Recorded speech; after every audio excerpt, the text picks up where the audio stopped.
All right. What is up, you silly bitches? It's Inauguration Day, and we're not going to fucking talk about it. No, we're not doing it. What we are going to do is we're going to talk Raw, AEW Dynamite, AEW. Probably not going to Miami anymore. Dark Side of the Ring episodes all have been revealed. Mark Henry calls out Ryback. We got some audio of that. All that shit and more. You got Smark and Boxman, and we are your Dirt Sheet Dudes.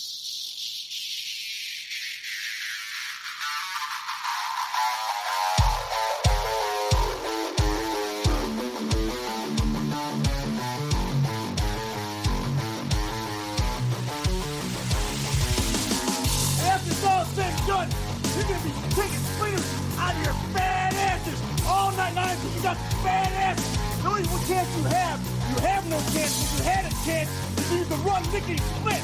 But you can't run because you're fat asses. Well, Ric Flair, you know what? I'm not a normal looking athlete myself. You know what I'm talking about? I've been in the gyms a lot. It's a privilege and an honor to walk out with Ole Anderson, Lex Luger, and the Army tomorrow night. I am not a happy camper. What is Bully Ray's motivation? No, I love you. I know he loves sugar. But I check my pocket. I don't have no donuts. I don't have no cheeseburger. I know you love sugar, but I ain't got none. To be the man, you gotta beat the man. And I'm saying, woo, right here in Nashville, Tennessee, pal. I'm the man.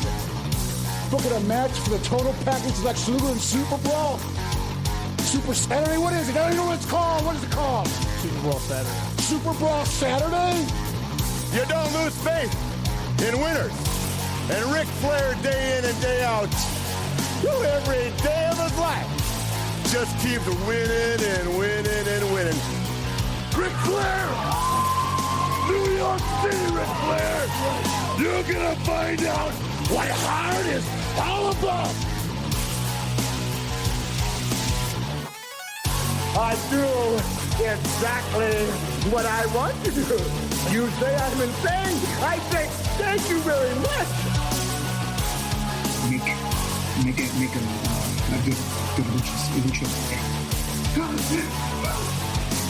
I hate God! Hit the deck! Yes! We love you, Scott Steiner! Today, woo, I've got the star and profile like never before. You guys talk about being students of the game. I am the game, JR.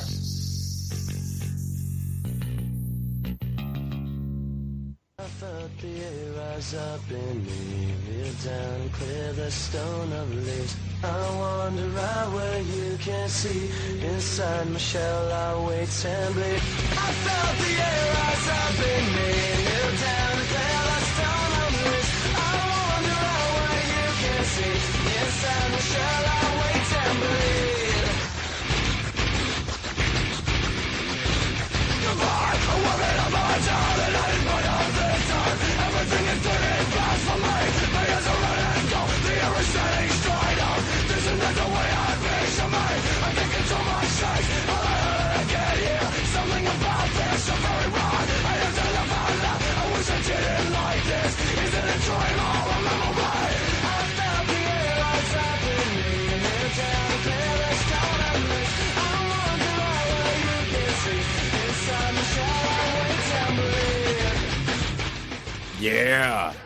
What the fuck we needed tonight? Some fucking percussion. Yeah. Heavy fucking percussion.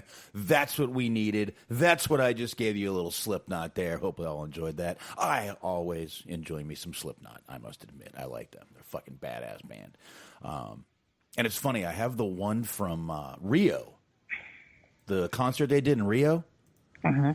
And if I put it on out there, which I do sometimes, just, we're doing shit around the house, I'll put that on. And my middle kid, my younger boy, will sit and watch it. He loves the concert. Got fire and shit and drums and masks. He loves it. Fucking loves it. Who doesn't love fire? So in my opinion, I'm doing something right as a dad. There you go. All right. So I there mean, you I go. grew up on Metallica and Ozzy, so I can't judge anyone. And it's weird. I grew up on Elvis and country music, and look what happened to me. I like everything. So I don't know, but whatever. You know, you venture out in your teens, you find different music. My sister's 2 years older, so her friends got me into a lot of that classic rock, that Leonard Skinner and Led Zeppelin and all kinds of shit like that, and Grateful Dead, shit like that. All kinds of stuff like that. So anyway, Dirt Sheet Dudes, what is going on, everybody? It is a Wednesday night. It has been an interesting day. Nothing really happened. Just an interesting day. And that's about it. Smark, how you doing, man? How you doing? I'm doing well. I got my mittens on. Ooh. That is the only thing I will say about anything that happened today is those mittens, boy. Those mittens. Gobbling mics, you got mittens on. I know what you're talking about, the Bernie Sanders thing. He looked really comfortable. He just looked really comfortable over there with those mittens. It looked like somebody's grandma knitted him those mittens. And I gotta say it, the answer he gave was totally legit. In Vermont, we dress warm. Guy's from Vermont. He's right. He's right. I was curious to see, I wanted to almost look it up just to see how cold it got, because I literally know next to nothing about the DC climate. Yeah, it looked cold. Everybody out there did not look like they were warm and fuzzy. But anyway, yeah. But all right. So anyway, new year, new things, new president, new everything. Again, no need to talk about it. I will say this. I don't care who's president. Tomorrow morning, I'm still going to get up. I'm still going to fucking go do what I got to do to feed my family, and that's all I'm going to fucking do. There you go. That's all you can do. Doesn't matter to me. Ain't going to faze me in any way. Ain't going to really affect my life in any way. And that's it. I'm good. I said a long time ago, I grew up respecting who was in the office. Time to do it now. So I may crack a joke on the old fuddy-duddy every now and then, but hell, I do it to Vince McMahon too. So, oh God, don't put those two together. That's a truly horrifying thought. Well, I mean, you would have to record the conversation. Neither one would remember anything. Just a full-on cabinet of jacked up muscle men. Well, I mean, we kind of had that when we had MJF and Wardlow doing that whole thing, so who knows. But anyway, let's go ahead and get these plugs, and we will then get into, we'll go ahead and knock out Raw.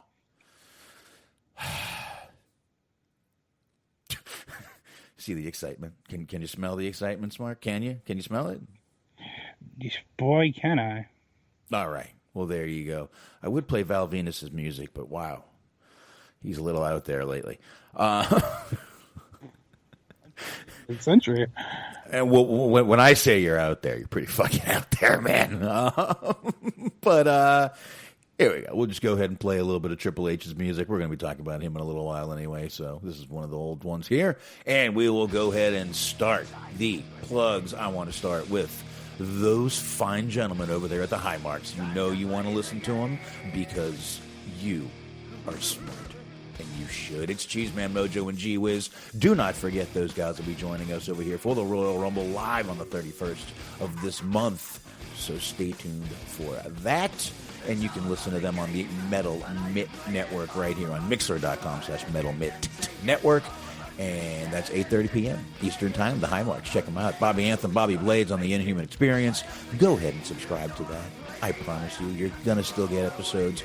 You will not be disappointed.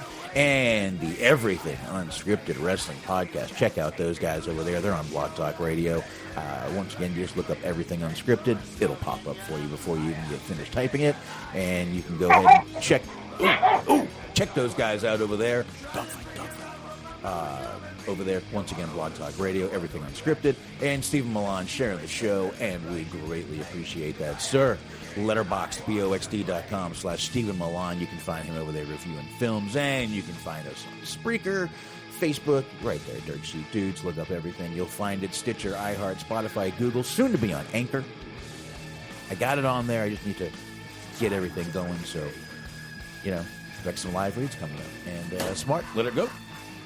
There you go. Okay. So, it is Monday. It's 8:30 on the Moment Podcast Network. Cheese on Sports with the Cheeseman or the Cheese Man. And, of course, be sure to check out our friends at the Planet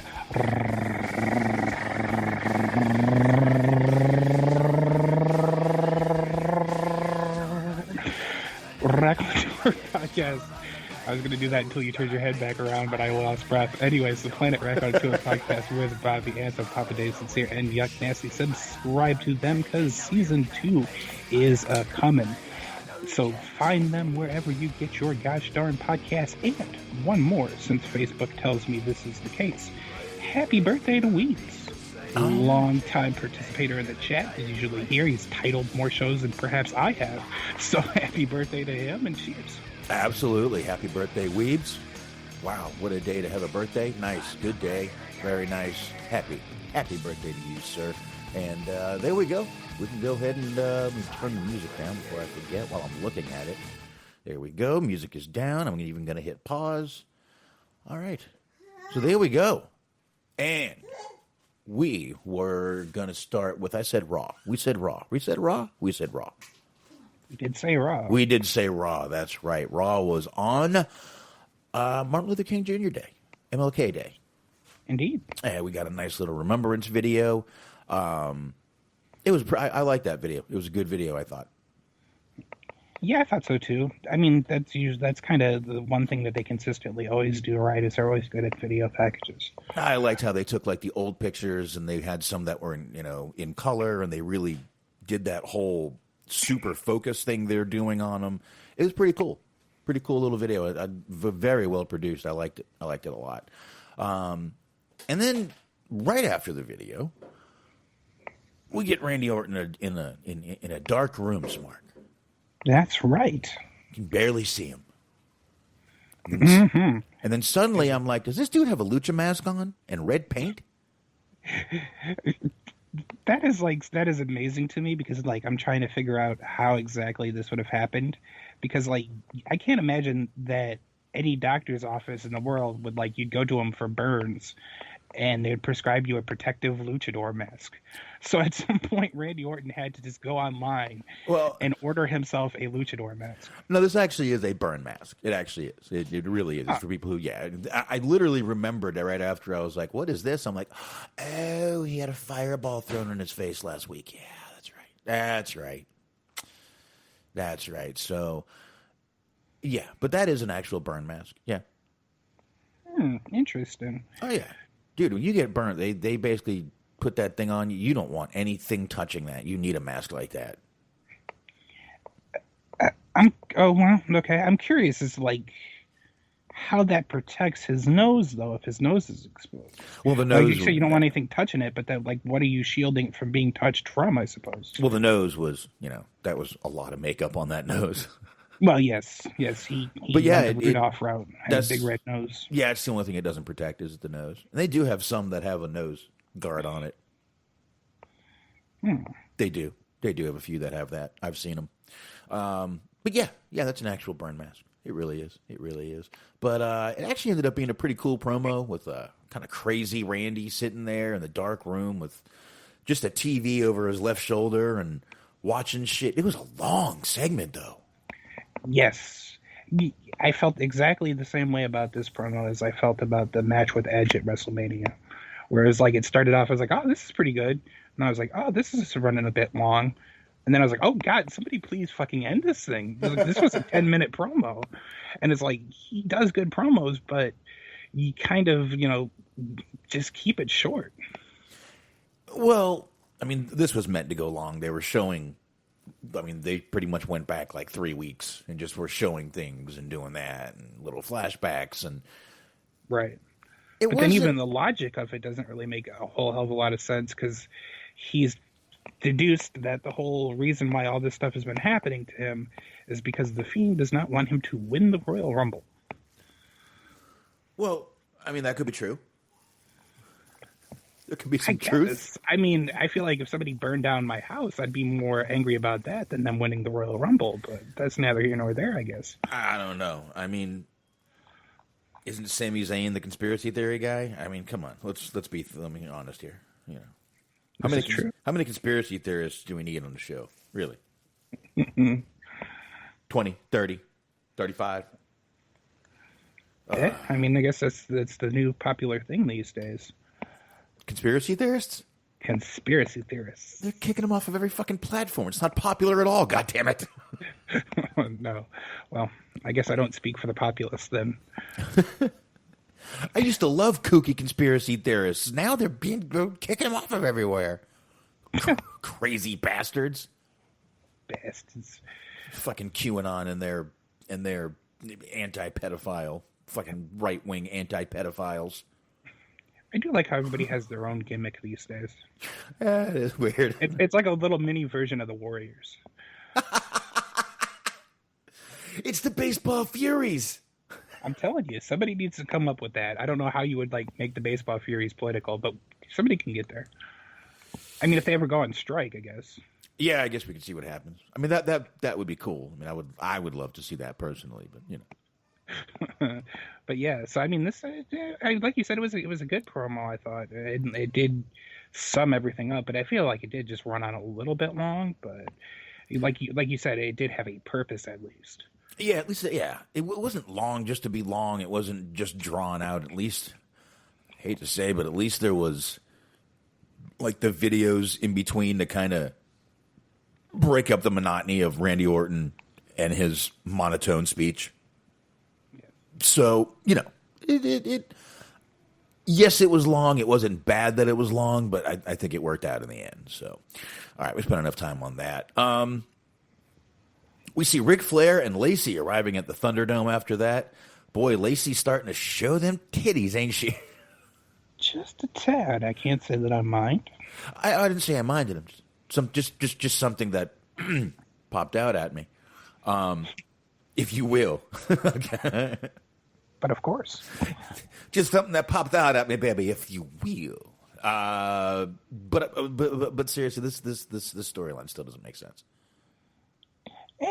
I mean, I guess not, because like we were talking about before, it kind of conflicts with the whole messages they're putting out before with her on TV. Like, it's one thing to say, you know, okay, separate the character from, you know, kayfabe and all that, but like they put her over on TV as being this family woman, and now suddenly she's this like gold digger or whatever. So it's a little bit odd, but I honestly can't say that I mind it. Like, it's so far the execution of it at least has been kind of interesting. Well, I mean, if she keeps wrestling like that, I'm not going to complain. It was all right. It was all right. Again, I just think the storyline it just feels a little forced to me. To me. That's just me. My opinion. Just my opinion. After that, and this is a fact, it's Charlotte versus Peyton Royce. Peyton attacked Charlotte from behind before the match even got started. That's right. Then we go to commercial. Just out of nowhere, they hold her back, and we go to commercial. And we come back, everything's hunky-dory, and the match starts. Just needed some time to cool down. Well, why didn't we just get Peyton's entrance and then go to commercial? They always do this. Like, they always go to commercial on some weird shit. Oh. It's usually always like they purposely show us all the entrances, and they're like, all right, now everybody's out there. We're going to go to commercial. It's like, okay. All right, well, the match started. After a while, Rick and Lacey did come out. Lacey came out in Ric Flair's robe, strutting as not well. She's not a very good strut at all. No, they do not love to watch her strut. No. That dude just smacked her butt. That's right. Little Bob Seger there. Hey, every once in a while, I throw in a couple of references I think might pop you. I did like that one. That's not even a popular song of his. I'm not sure who got that one. Her strut is not a very radio played song by Bob Seger and the Silver Bullet Band. But hey, here's something surprising that happened in that match. Charlotte won. Indeed. Yeah, I was kidding about the surprise. Well, I mean, to be fair, because I've heard people complaining about this, that it's like, oh, well, you couldn't have just used a distraction as a reason to get Peyton over. It's like, well, I see that argument, but Charlotte did lose the last 2 weeks. Right. Like, as much time as I spent Friday making fun of her for being overly sensitive, she did lose the last 2 weeks. Very true. She did. I have no problems. I was just kidding. I really don't have a problem with her winning this match. Not gonna. Yeah. It's not gonna. I mean, it was largely inconsequential anyway. The SBC's asking if he said he heard this match was poop. Is it true?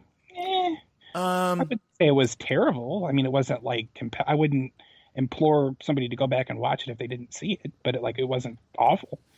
I mean, what kind of poop are we talking? Are we talking like a runny one or like a nice smooth tapered one? I mean, well, come on. Let's. It wasn't the drizzling shits. Yeah, it was a nice one wipe. Yeah, give it a one wipe. Just move on about your day. There you go. It's all you need. The show's taking a turn already.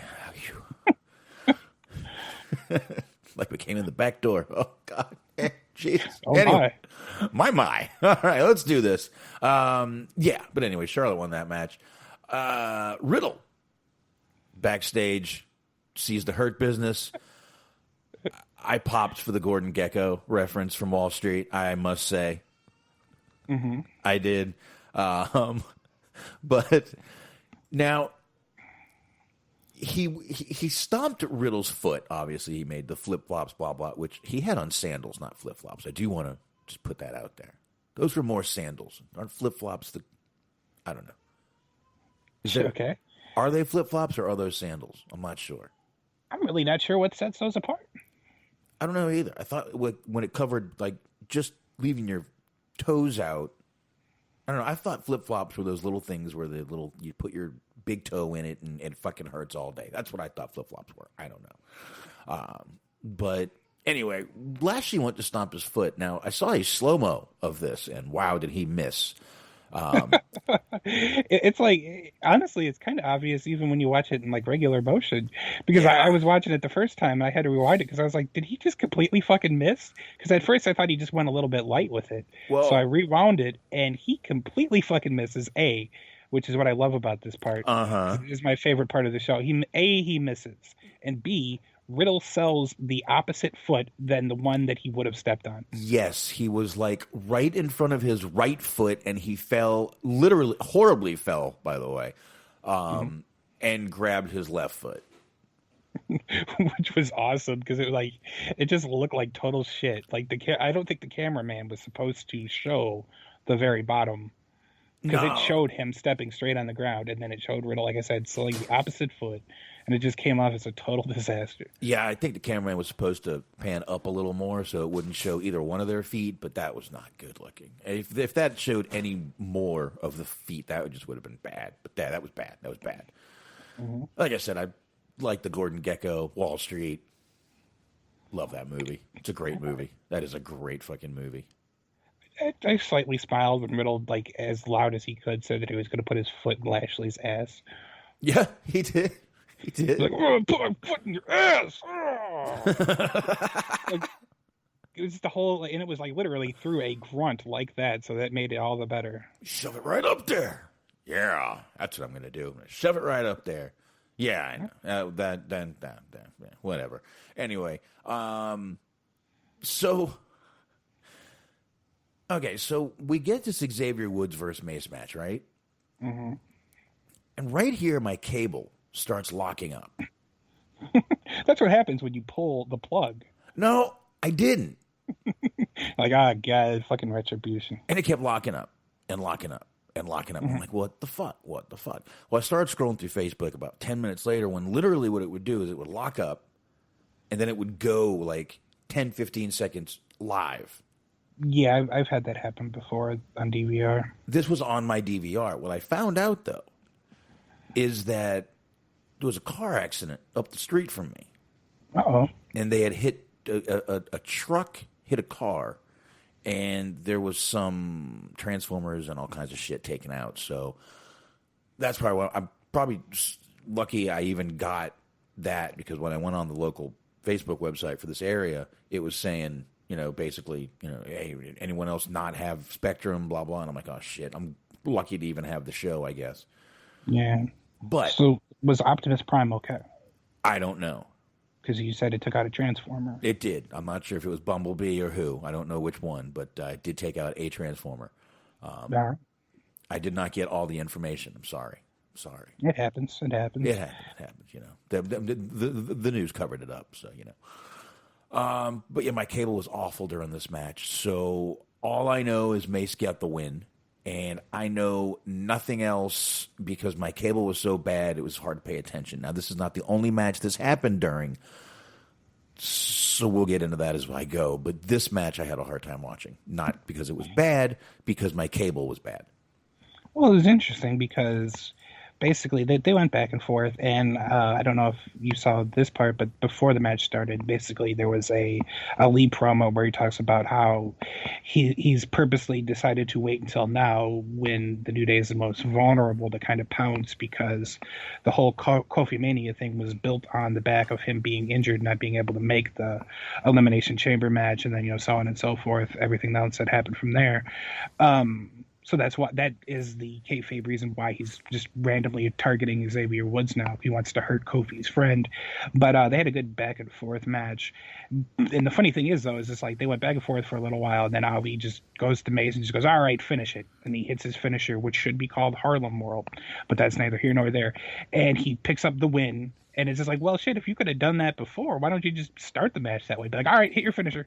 Yeah. All right, go in there, have some fun with him, and then kill him.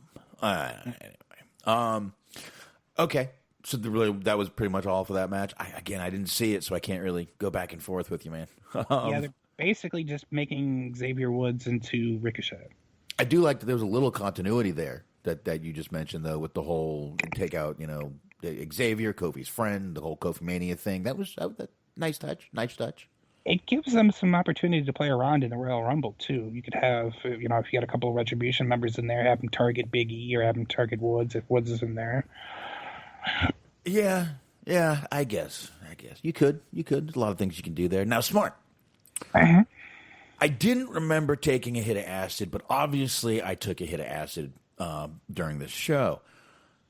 Because suddenly the WrestleMania report comes up. Oh, Jesus Christ. I've heard people say, like, almost universally that the worst thing was the Biz Morrison segment, which is coming up later. But I feel like this was way worse. Yeah, okay, so, like I said, I don't remember dropping acid, but hey, anything can happen, I guess. Triple H and Stephanie are there in horrible wigs, and they say, we are not who you think we are, blah, blah. Triple H's name is Henry E. Panky. I guess no one had the balls to go with Hanky, Panky. Mm-hmm. I guess no one. I guess they thought that would be a little too racy for television. And Stephanie was Anita Realman. Anita Realman. Somebody said that she looked a bit like Lisa Ann, which I guess if you want to do the mental gymnastics on that, you could make it work. Ooh, maybe a little even Kendra Lustish. There you go. And then next thing you know, we get Reigns and Heyman, and they're doing a thing. Sasha was there as Haley Mark. Haley Mary. Haley Mary, that's right. I'm sorry. We with like the sports reporter. With sports. Hey, next year, buddy. Mania, right here in Dallas. I believe you mentioned that a couple of weeks ago. They must, I mean, they're really kind of taking a big gamble in terms of like hoping that things are going to be back to normal by then. Because that is a fucking massive stadium. I mean, a massive stadium. Oh, yeah. If you have nobody in there, you're going to look fucking ridiculous. Or even if you have like 50% capacity, still going to look bad. Yeah, definitely. Definitely it is. So, I don't know. Hopefully, I mean, that's 2022. I can understand where they would hope the wishful thinking. So, we will see. And then we get Hugh Can't See Me. Mm-hmm. And with the entertainment report, and look at that, it's John Cena. Telling us that WWE is coming to Hollywood in 2023. Dropping some swear words. My favorite part is she goes, we're live. And as she says we're live, it immediately cuts to a production fuck up. because she says we're live, and then the next thing you see is they cut back to the arena for no apparent reason, and it has all like the Alexa Bliss imagery on like the Titantron and all of this. Yeah. And then they immediately, like a second later, cut back to the actual segment that they were supposed to air, which I was like, yep, you are indeed live, because somebody just fucked something up in the video truck. Whatever. Yeah, this whole segment, I was just like, what? It wasn't good at all. Like I'm genuinely curious as to who, I guess Vince is the answer, but who found this funny? Like, it's just a bunch of dumb puns, which aren't even like good as being dumb puns. They're just bad. And then it was just like some lame jokes and some silly wigs, and it was like, but they can do good segments. Like if you remember the WrestleMania 21 vignettes where they did all those movie parodies, like a lot of those were really good. Like, they were genuinely funny. They did like a Braveheart thing with Triple H. They did like the Harry Met Sally thing with Christy Hemme. I think Kurt Angle was in it too. Yeah. Like, it was good shit. But then, like, whatever the hell this was, I don't know who wrote this, but they should like immediately write a resignation later. Yeah, this is bad. This was bad. And you know, your first question was who finds this funny? Basically Triple H and Vince McMahon. And mind you, this is the first time that we've seen Triple H since he was teleported. So apparently he was teleported onto the set of this commercial. Oh, you're right. That's what happened. He was teleported as Henry E. Panky. Mm-hmm. You don't His have identity completely changed, and then it's very terrible for him. Isn't Hank short for Henry? I guess. I think it might be. So they kind of did it, but they did. I guess you had to be there. I don't know. Whatever. Boy, I can't believe someone sat in a meeting and went, "This is good shit." Yeah. And then another, like, I guess since we're talking about it right now, unfortunately, the news also came out that presumably the next couple of years too, but this year specifically, WrestleMania again going to be 2 nights. And to that I say, fuck you, New Japan, for getting this trend started. You know what, this though? never happened until they had 2-night Wrestle Kingdom, and then suddenly it was 2-night WrestleMania, and now it's apparently not going to go away. Yeah, but the 2 nights wasn't that bad.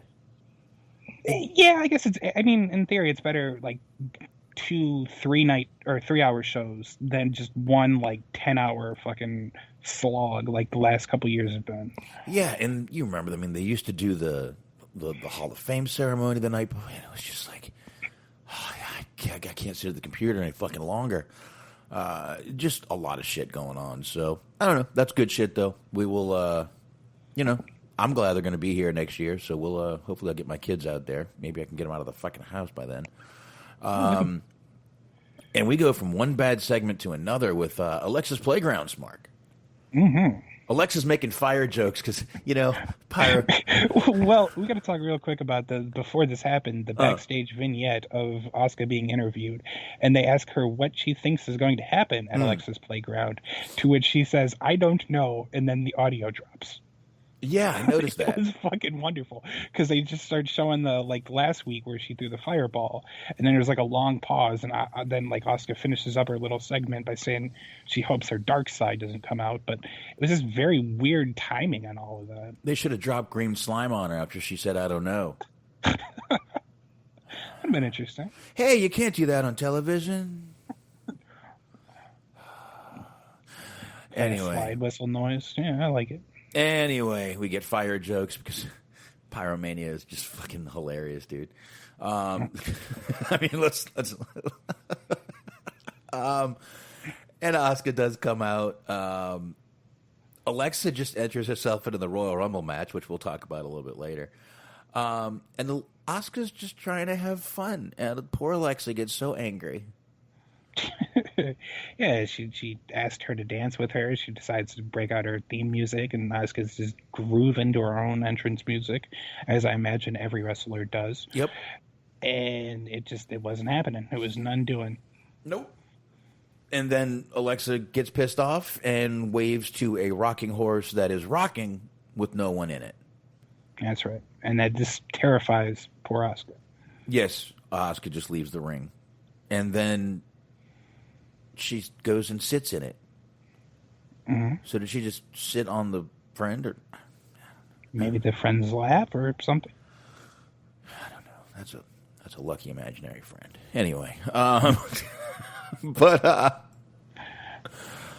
Anyway, out of nowhere, we get Jeff Jarrett telling us his pick between Drew and Goldberg.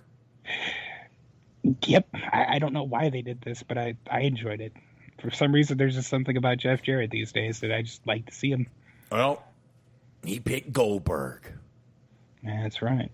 Because it's going to be, like you said, it's going to be spear, jackhammer, and that's it. Well, and of course, being the ever-present company man, old habits die hard. He even put over his former TNA roster mate, old Toby Keith, referencing his song. Yes, he did. I don't know what song he said there, but... I'll try to remember a little bit. I ain't as good as I once was, but I was as good once as I ever was. Yeah, I don't know what that... Paraphrasing. I mean, that's pretty much the song. Just Toby Keith talks about getting into a bar fight because he's Toby Keith, and he got beat up, but he tried his darndest. God, talk about the guy who probably made the most money off of fucking 9/11. It's Toby Keith. Mm-hmm. Yeah, that's unfortunate. Anyway, I'll keep that to myself. I mean, I let it out a little bit, but not enough. Okay, let's keep going with this because we're spending already way too much time on this show. But yeah, let's go ahead and knock out the rest of this quickly here. Mandy Rose and Dana Brooke. It's actually Mandy Rose with Dana Brooke. Mandy versus Shayna. Nia's down there. Nia joins commentary to say like 5 words. Too many. And Shayna just killed Mandy for the whole match, wins by submission, and out of nowhere, Dana Brooke just kicks Nia in the back and then runs. Yep. It was like, what is this shit? Yeah, and it was another thing where actually, believe it or not, Shayna needed to win because she had been beating the shit out of her opponents, but then weird little shenanigans would happen where she actually ended up losing the match. So she looked dominant the entire time, but she actually did need to pick up a win. So I guess it worked. And of course, there was the whole big thing of them arguing about who is going, who's been carrying the team, who's going to win the Royal Rumble, and so on and so forth. Nah, whatever. Who cares? Anyway, that match happened. Let's move through here. We get Pierce backstage with Ricochet, AJ, and Omos. AJ pronounced it in some southern-fied way, and I really hope that they don't fucking change his name again. Because he was like Omos. Omos. Dear God, please do not change this man's name again. AJ's like, I can't talk. It don't matter. All right. That's right. No matter how I say it, ain't gonna be right. All right. They walk up, and this. I guess this whole thing now is everyone makes fun of AJ for losing at TLC. AJ was making fun of Pierce for running from a championship opportunity. Ricochet makes fun of AJ. We get a match, Ricochet versus AJ. And I got to tell you, man, that Ricochet sound is so fucking cartoonish and stupid. Mm-hmm. It's just awful. It's fucking awful. And I was happy my cable started locking up again during this match. Even worse, actually. I mean, I guess I get the thought process because you knew what was going to happen and what happened. But it was actually a pretty good match. Huh. All right. Nice. All right. Because, I mean, when they let Ricochet wrestle, Ricochet's a good wrestler. He's just terrible at promos and he never really wins, so it's hard to invest yourself into his matches. But there was a lot of flippity-doos. There's a nice little, I don't know, did you see the end? Yes. The finish segment, like kind of sequence, I guess is the word I'm looking for. You mean when AJ was about to drop Ricochet and decided to slingshot him off the ropes to catch him? Yeah, it came off pretty well. It was executed well, even if he, like you said, he might have been on the verge of dropping him. That was pretty fucking badass because he just threw him on the ropes, and then next thing you know, front suplex. Yeah, and then next thing you know, Ricochet is set up for the Styles Clash, and boom, it was done. It was done. So I really liked the ending. That was like the one part of the match I was like, glad I saw that shit. So there we go. I did see that part, and that was probably the best part of the match right there. All right, so this is where we get the dirt sheet. With Goldberg. All right, it was Gilbert. who, much to my surprise, cut a better promo than Goldberg has and probably could. Yeah, probably. And then after a few minutes there, we get Drew McIntyre's music hitting. And we get a guy coming out there that's a little heavy, got his ass crack showing. And I don't know if you guys know who this was, but this was David Krumholtz. If you've ever seen Santa Claus, he is he's Bernard in that movie. The head elf, Nembers. He's like the head guy in the show Nembers. He's been in a lot of movies, actually. In many TV shows, actually. He's also in a show that wrapped up a little while ago, The Deuce. He was in that. Was that a Netflix show, I believe? I am not sure. I'm the wrong person to ask on these matters. Yeah, I think that might have been a Netflix show, but he's done a lot of stuff. He was a voice in Sausage Party, but he was in a 90s movie, too, like one of those teen... Was it the one with what's his name? Who am I thinking of here? Heath Ledger. Heath Ledger. Let's see. You said his name was David Krumholtz, yes? Yeah, what was it? 10 Things I Hate About You. That's what it was. That's what it was. I'm not. Well, I'm looking up the old IMDb here. No, he was in it. I'm looking at it.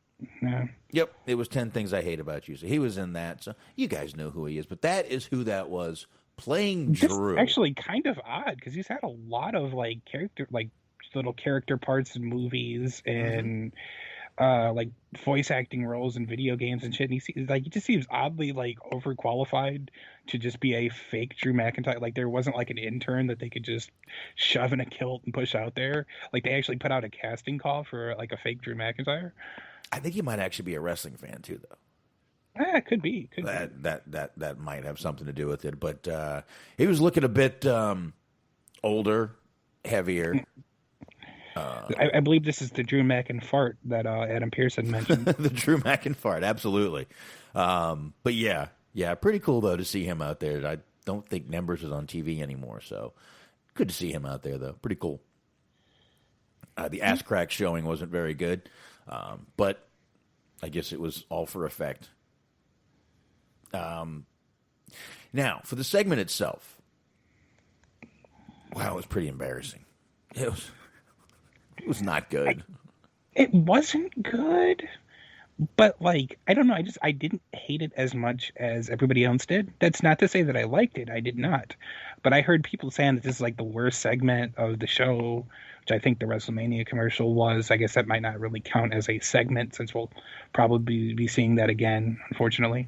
But it wasn't good, but like it was almost supposed to be not good, if that makes sense. Because they bring out these two guys that are like these fucking terrible impersonators. So like they're kind of already saying that the segment's supposed to be shit, where they make fun of these two guys that are just kind of jokes anyway. Well, let's face it. They wonder why their ratings are down, and then they give you something like this, and they're like, I don't know why ratings were down that for that hour. Yes, that is a very fair point.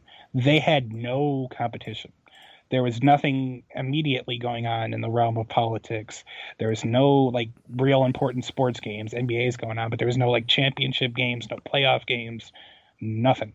They were basically running unopposed. And this is what they decide to do for people who might be tuning in again for the first time in a couple weeks.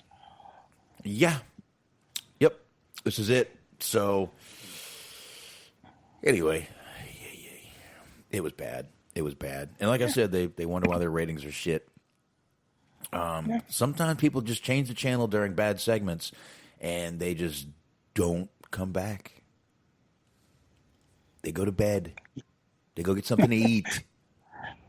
They go take a shit. Like, fuck this shit. I'm going to bed. Yeah, exactly. People do it all the time, I'm sure. Anyway, we get the Hurt Business out there versus Riddle and Lucha House Party. And this was the last time of the night my cable fucked up. Because finally, I just went and fucking reset it, and it started working better. until I started watching TV later. But this was the final time it fucked up. So all I saw was Cedric tag himself in, and then Lashley tagged himself in. I saw the end. I saw a spear, hurt lock to Grand Metalik, and that was really all I saw of this match was the end. That kind of was the only like relevant piece of wrestling that was in this match anyway, because the majority of the match was just a lot of infighting. Like Cedric and Shelton got into a fight before the commercial break. They come back from the commercial break, everything's good. Then it's right back to shit again. They keep fighting, going back and forth. MVP's trying to like kind of be the moderator, and then you have Lashley just go, you know what, fuck this, I'm tired of it. He tags himself in, comes in, and ends the match, which I actually thought was kind of funny. Because he's like, oh, fucking enough already. Jesus. Like, he was like the dad of the situation. He was like, I'm going to fucking beat you guys' ass, too. Yeah. Jeez.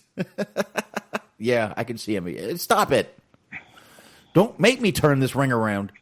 Mm-hmm. Yeah, they definitely did not get ice cream after that match. Oh, bad boys. Bad boys. Anyway, after that, we got Drew with another COVID promo. I love how you specifically call them COVID. I mean, I guess that's what it is, but it's still a funny term. What are you going to do, man? I got to tell you, I'm glad they're letting them do these. Mm-hmm. Being we all know the reason, they've kept most people off of television, away from anything having to do with it. I'm glad they're letting them do these. I know he's, in the main event, he is their champion. He kind of has to do these. But, they would have had no problem letting them fade away and come back next week anyway. Mm-hmm. So he will be back next week, but I'm glad they let him do these at least these little promos, and I think that was a pretty good idea. And I think it actually works out better for him because, like, when he's doing these promos, they're a lot more direct. And like normally when he does promos with like ringside, he always takes a moment to like stop and kind of pander to the fans. Yeah. Where it's like, always kind of throws in the fact that it's like, oh, I was at the bottom of my rope and then you guys believed in me and now I'm back at the top. Where it's just like, that's every promo. It's like, ugh, enough already. But so with these, it's like, it's a lot more precise and just direct and gets the message across. I've been liking them. Dude, WWE babyface promo writers. Okay, don't forget to put over the universe. Got to put over the universe. The WWE universe, Mark. Not our universe, man. It's weed again, do I? Anyway, we get Hardy versus Riker. Riker's down there with Elias. Riker's a fucking beast, man. Riker's a fucking beast. I know he said what he said. Let's move on. Isn't that what we're doing now? We're moving on, right? We're just moving on from shit. Move on. So we're going to do that. I think he won. Riker won, right? I believe so, yeah. I think so, too. And I really didn't have any notes on that, to be honest with you. Jeff Hardy's just kind of not winning matches lately, and it's not even bothering me. I don't even care at this point. I don't think he does either. It looked like he was using his natural hair color. I didn't notice that, but he didn't have any gimmicky face paint. He didn't have any like bright hair. Oh, the poor guy's getting old. Serious Jeff Hardy. Mm-hmm. Still got his ass kicked. Yeah, unfortunately for him at least. Awesome, great, good work, way to go. Asuka versus Alexa. So, mid-match, the lights start going out, and suddenly we go to commercial. And we come back, and Alexa's just mid-ring. Now, did she change clothes? Was I? Mm-hmm. She did, right? She changed clothes. She changed her hairstyle a little bit. She put on some black lipstick to really emphasize the point. So those people that were in the live show got, like, just a real good time. Oh. Because they got to watch her change clothes during the commercial break. I kind of doubt it. But anyway, back in the ring looking hot but evil. And the lights went like pinkish for her match, kind of, right? Mm-hmm. Yeah. I don't think it stayed that way, but it initially, before they went to commercial, they like turned all pinkish. Yeah. Yeah. And Asuka was circling her. The commentators were whispering suddenly, like suddenly we're in the middle of fucking golf. They're like, oh my God, did you see that? Why is Alexa just circling? And it's like, why are you guys fucking whispering? Asuka's in there screaming, and they're like, yeah, that's pretty good. Good stuff. It's like, what the fuck's going on here? Anyway, Alexa attempted to do the spider thing that Bray does. Yeah, it's a good thing that you said attempted. I'm glad you noticed that too. Did not quite pull it off. And the funny thing about that is that it's not impressive when she does it anyway. Because the whole idea is that there's this big guy who is bending in a way that is unusual for anybody, but let alone a person his size. Yeah. So when she does it being more petite, it doesn't have the same effect. No, it really didn't. It really didn't. Like I said, she attempted to do it. And then suddenly Alexa became super powered. I mean, Asuka's beating the crap out of her, and suddenly out of nowhere, Alexa just catches her while she's punching in the Sister Abigail, gives a smile, wipes her black lipstick, and wins. I mean, weird, but very hot. She turned into the Fiend, the female fiend. It was kind of hot. Good stuff, though. Good stuff. Not a bad segment. A little weird. They're getting... USA wanted some darker stuff, and I guess, especially late in the night, they can do it. So, I don't know. All in all, not the best show. I think we actually spent way too much time on this show. Hopefully we spend less time on AEW. All in all, not a bad show, not a good show, kind of just a decent show. Yeah, it ran very long. It felt like it took a long time to watch. But it wasn't downright terrible. It just was kind of... Oh, it's 3 fucking hours, dude. I mean, it's hard to watch. Even on DVR, it's hard to fucking watch. Just hard. It's just tough, man. It's still a couple hours out of your day, and you're like, God damn it, I got shit to do. I'd rather do dishes or laundry. Fucking, I don't know, something needs to be scrubbed, I'll do it. I need excuses, babe. Give me excuses not to watch this shit. Doesn't work. I'll do the dishes. You watch the wrestling. Write some notes. Yeah, you can just put, I don't care. Just do something. I should just do that one night and see what she writes. That'd be funny. This is what a non-wrestling fan thinks of wrestling. That would be hilarious. All right, let's jump on into AEW. Right away, this is -1, or Brody Lee Jr. This is his birthday celebration. Right away, we get Dark Order out there. Brody Lee Jr. is up on Evil Uno's shoulders. Crowd's chanting happy birthday. John Silver gets on the mic, and every time he takes the mic lately, I can't help but laugh. That little dance he did was fucking great. Fucking great. Even Colt Cabana was like, well, how the fuck is he doing that?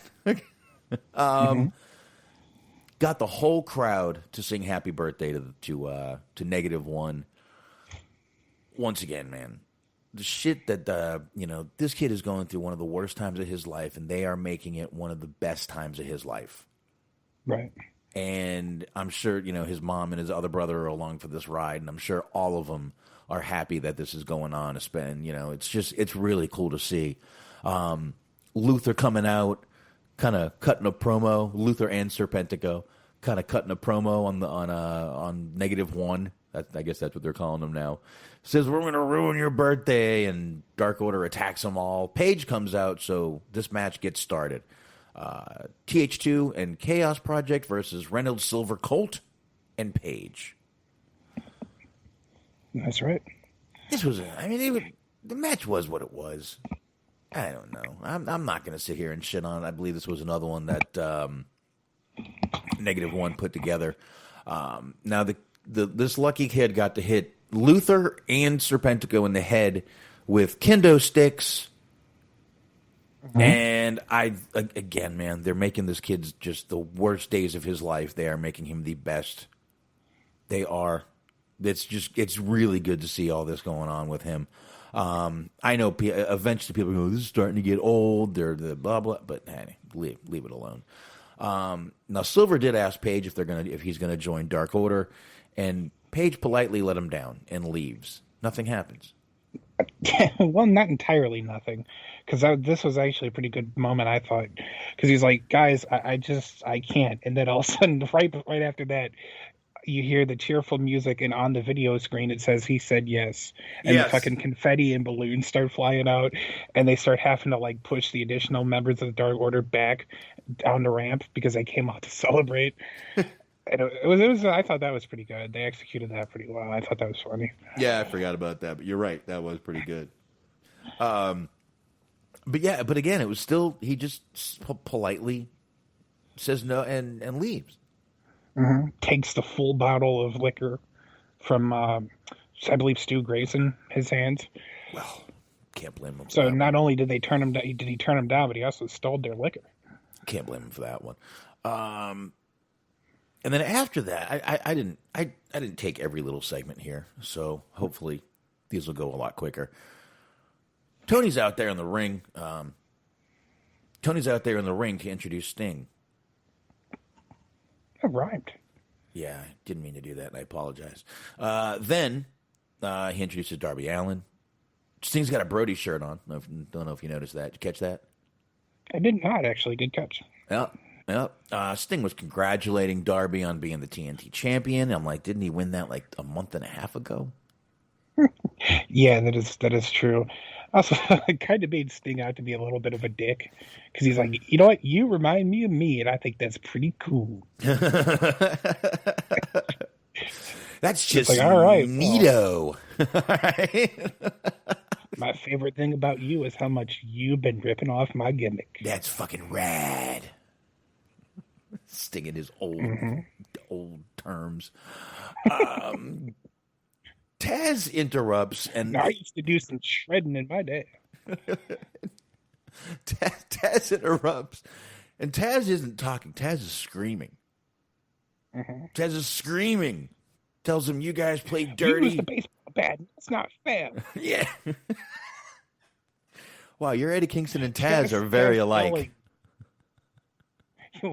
Wouldn't you know? They're not too far apart from a geographical standpoint. No, or from a voice standpoint. I can't do a good Taz. You know who actually can is Samoa Joe.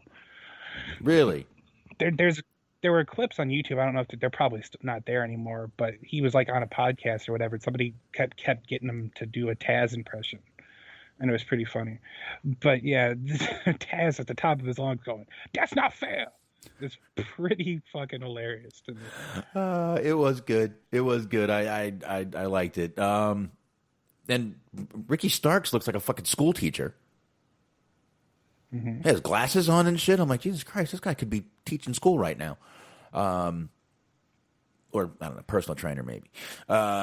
Anyway, after that, Taz wants to take him to the street. So basically they want a street fight. And I think Darby accepted. He basically said, careful what you wish for. You just might get it. And then he didn't say yes. He didn't say no, but just made a cliche, and then they walked out. Mm-hmm. Yeah. All right, kind of leave me hanging here, man. I got a little bit hung up on the comment in the chat room here of Antog saying that Luther wrestles like a walrus, which is a great way of describing it. He's not good. But yeah, I mean, there wasn't too much. It was kind of nothing really happened there because they didn't straight up say yes. Just Sting whispered some sweet nothings into his ear, and then he said, like you said, be careful what you wish for. Yeah, you just might get it. I don't know. Okay, good. Let's just move on. I got to admit, I mean, this show had some good stuff happen, but the show seemed kind of seemed thrown together quickly. I don't know. It was a little ADD, to be honest with you, which you would think I would like that, but I don't watch TV to be ADD. I watch TV to have some order. So, anyway. That's kind of seems like it's a little bit of the overall consensus, like at least in the chat here. Was Antox was saying that it was filler. It wasn't awful, but it was filler. Mojo was saying that nothing was happening. It was just kind of boring. First, he kind of said that he didn't really like it.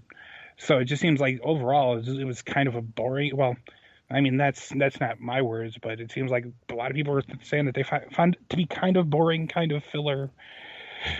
I think after last week's show, like I feel like it was better than last week's show. I really didn't like last week's show, but I also felt like nothing really other than like Private Party with what happened to them.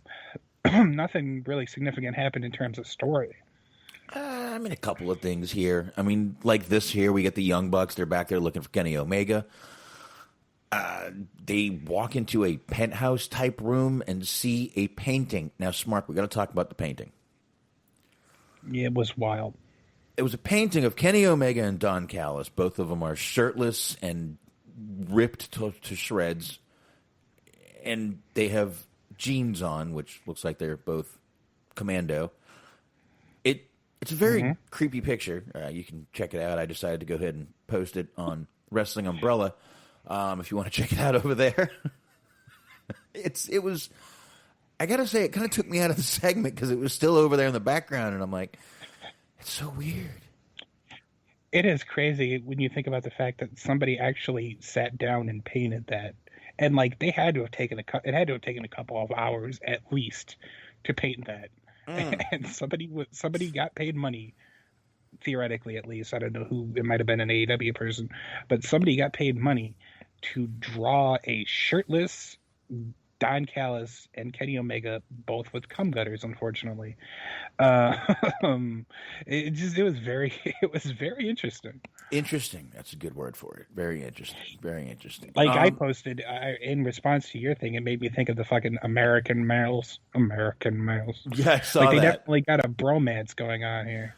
It's kind of what it seems like it is. Now, Don Callis goes to kick out everybody in the room except the Young Bucks. And he kicks out Marvez, and then he kicks out the camera guy, but he keeps the Why would you not kick out the camera guy and the camera? He's going, no cameras in here, no cameras in here. And then he takes the story is apparently, according to him, that he didn't want the cameraman filming around Kenny Omega's house. Because he sent him and Marvez to, quote, the dungeon. And he said that he didn't want him filming in the dungeon. So this is why the camera just suddenly got left behind. But I think that what we're supposed to believe, and again, you have to add extra to this, so that makes it not so good when you're having to write what happened for them. But I think that you're supposed to believe that they are under the impression, or at least that Callis is under the impression, that the camera is off. Yeah, because usually the camera's off when you take it from a cameraman who literally doesn't turn the camera off unless he is dead. Right. Yeah, I mean, it doesn't make sense, but... Cameramen can be literally sitting there with just a body, and if they can have the camera on their shoulder, they will. Those guys do not shut the camera for anything, man. Guys, girls, neither of them, they do not shut cameras. I don't know. To me, it was just stupid. The whole segment was stupid. And Callis is trying to buy Young Bucks as their friends, and I did like the shot at TNA bouncing checks, though. We worked for that company, and we know these checks aren't any good. I was like, oh, that was nice. You know what? I'm starting to wonder, though, like, what is TNA getting from all of this, or what is Impact getting from all of this? Nothing. Because I guess we'll talk about it a little bit later, but they got a little bit of extra talent. But other than that, it's been nothing but them talking about how fucking Bush League TNA or Impact is, which isn't necessarily wrong. But it's like, damn, if you're going to get the rub from this, maybe it's not the best idea on your show to keep talking about how shitty it is. No, dude, this is all benefiting AEW. Every bit of the, I mean, AEW is getting time on Impact, which, listen, they may gain some fans, they may not, who knows. But it's not gaining Impact any fans. AEW's getting they're having the only guy I believe that's come over from AEW is Kenny Omega, correct? Has gone to Impact. That's it, right? No. Actually, no. It had been the case for a minute there. Oh. But Private Party, they were on Impact last night. Oh, all right. There you They go. wrestled Sabin and I'm trying to remember James Storm. Sabin and James Storm, which is a weird pairing. But they wrestled them for the number one contendership, and they ended up winning. So it's going to be them versus Gallows and Anderson at some point. Cool.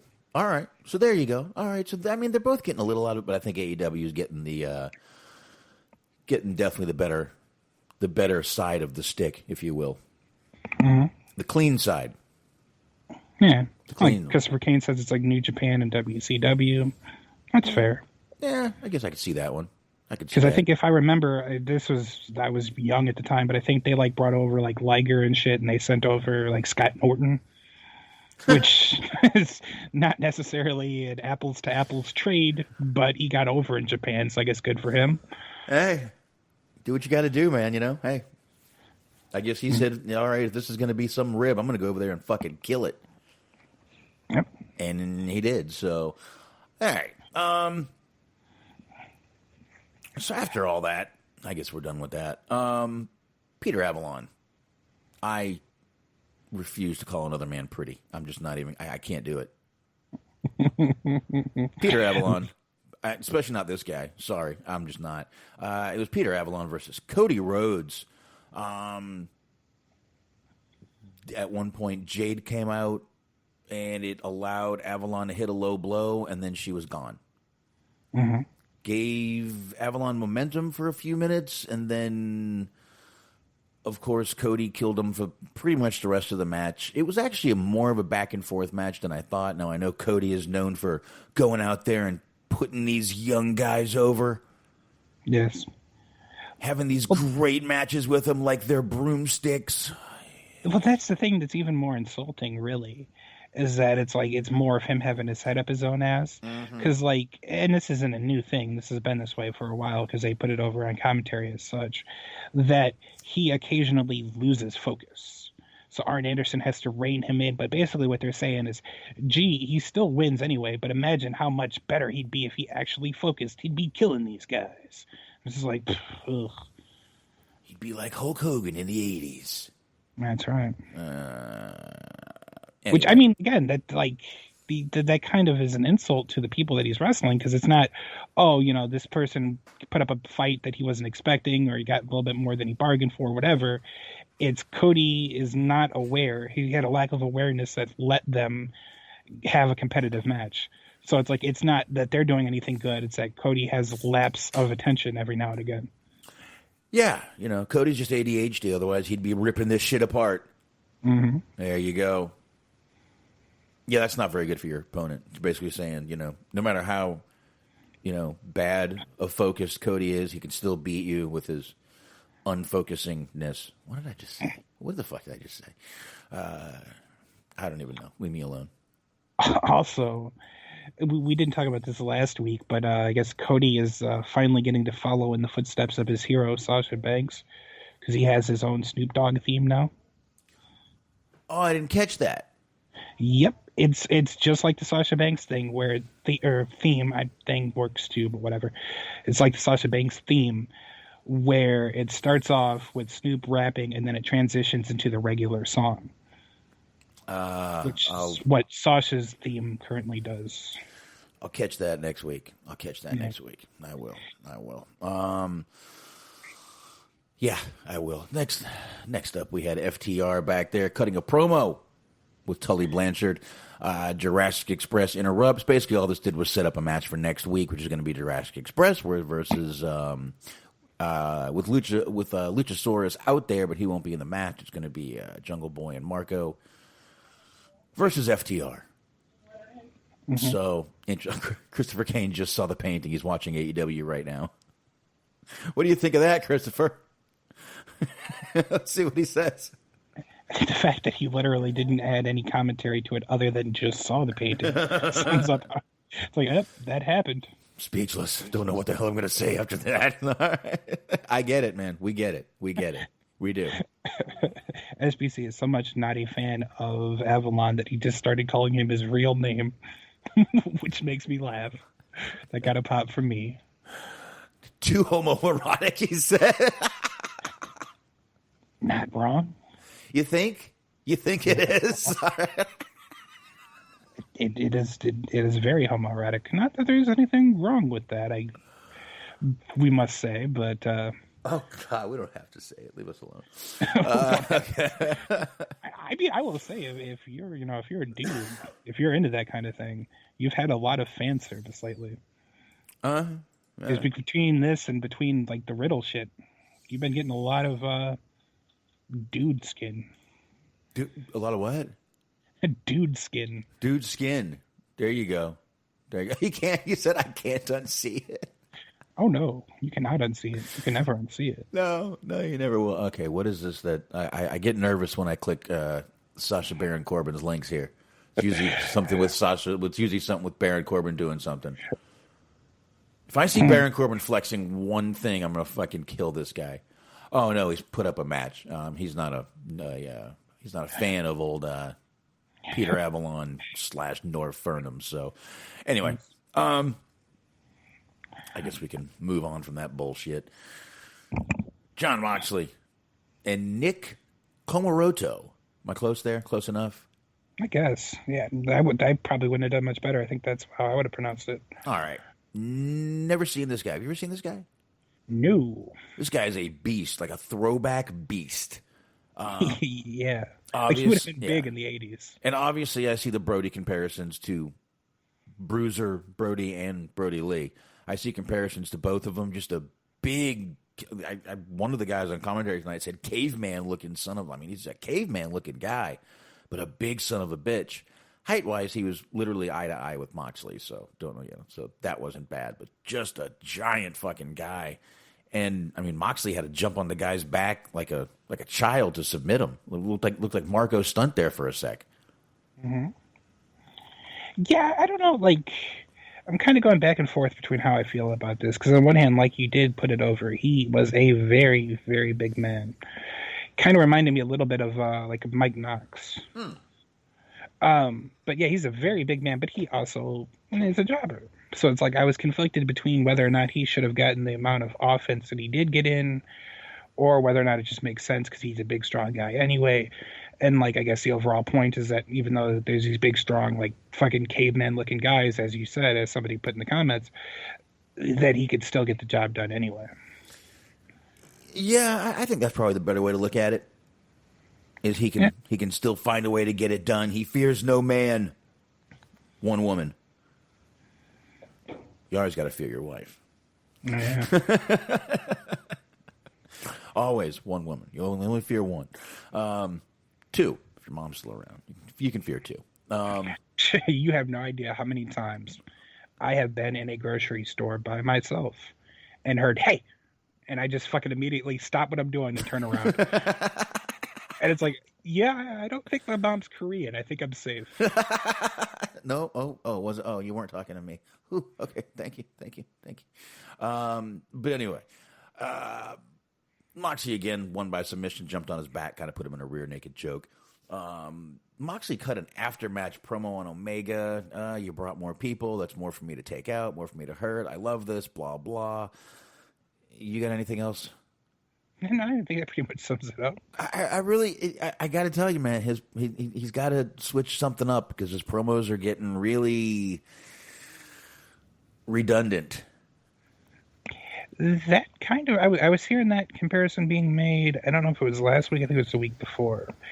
That he kind of cut a similar promo on because he had a segment on Wrestle Kingdom. He sent in a video package because he's their U.S. champion, New Japan.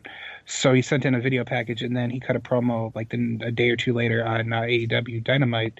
And I was hearing people kind of lament that it was oddly similar. So I don't know. Having a kid, I guess he's just like, I'm at the finish line. I'm about to be taking a break. Fuck this shit.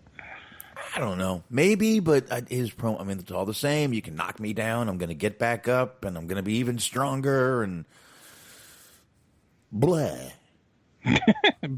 Blah. And then the next vampire. That's bad.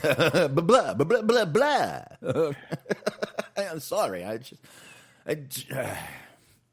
is what it is. Even if the content's redundant, he's so good at delivering it that makes it a little bit easier to get through. Yeah, I mean, he shrugs the shoulders, he cracks his neck, and he's pissed off. Like I said, it's starting to get a little redundant to me.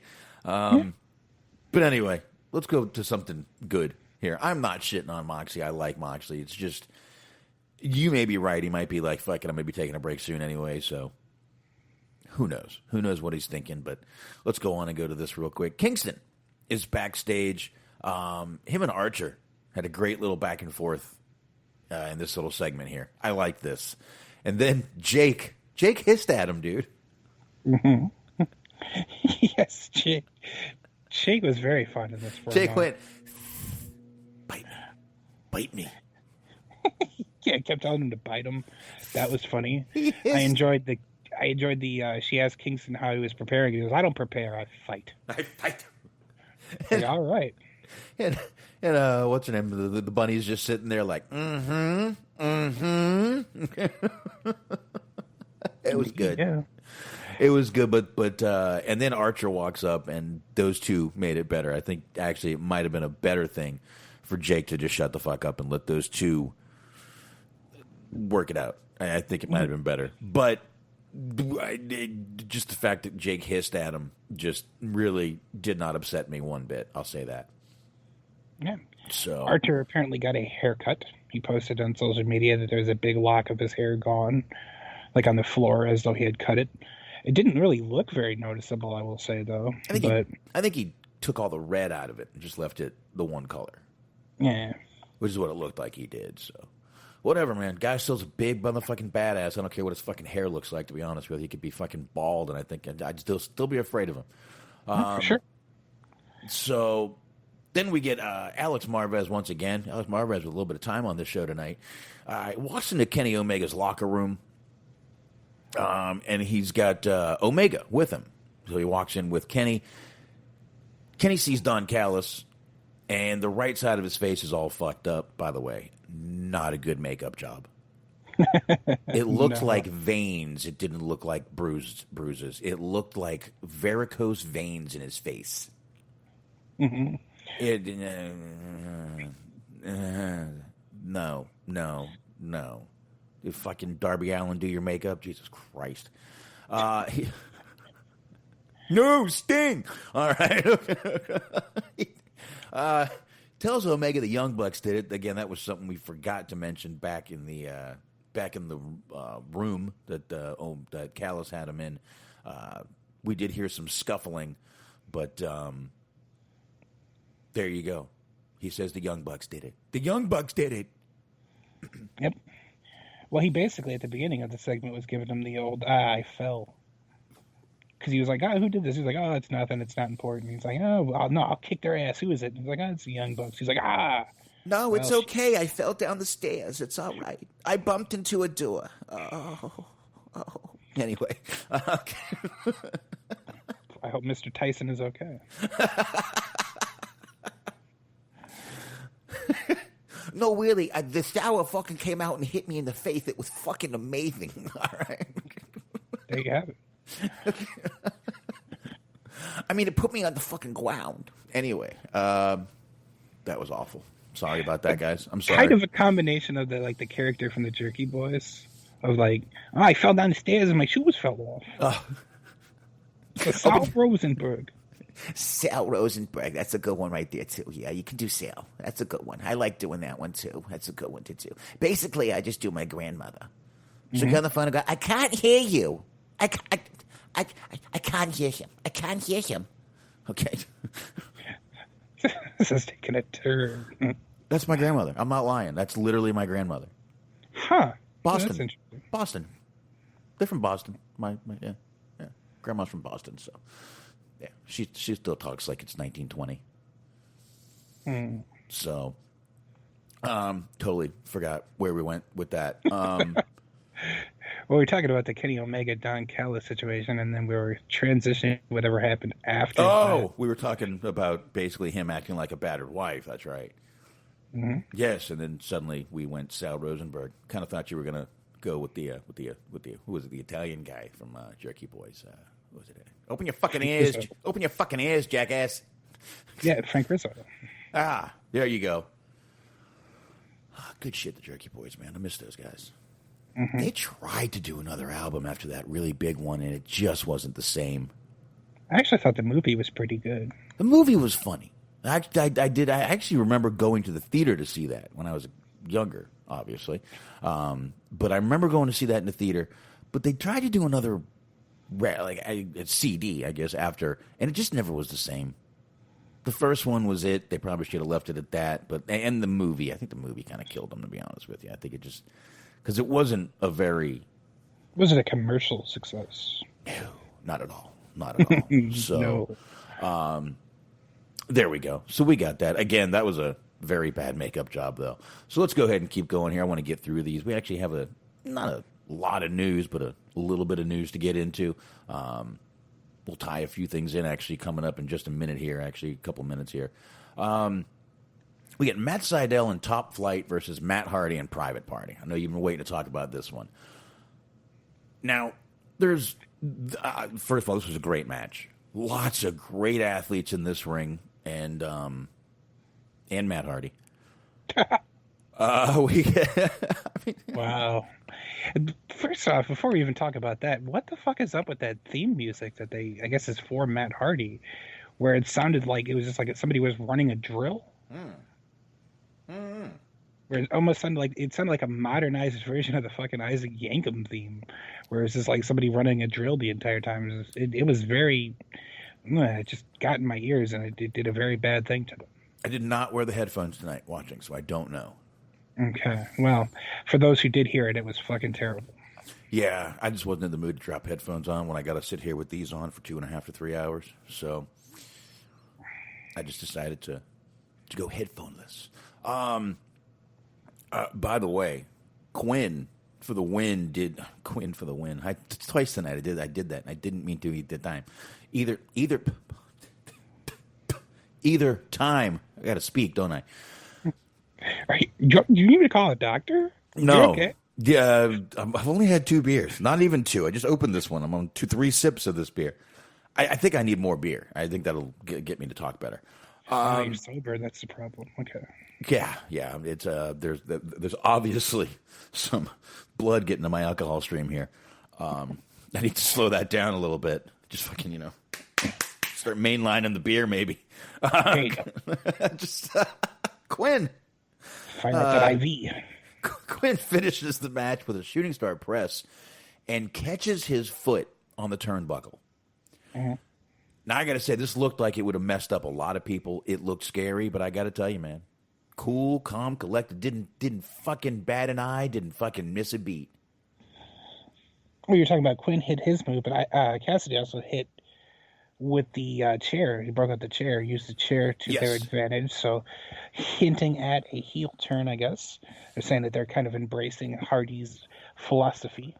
Yeah, I mean, well, they did attack after the match. They did, now you got to remember there was a handshake before the match between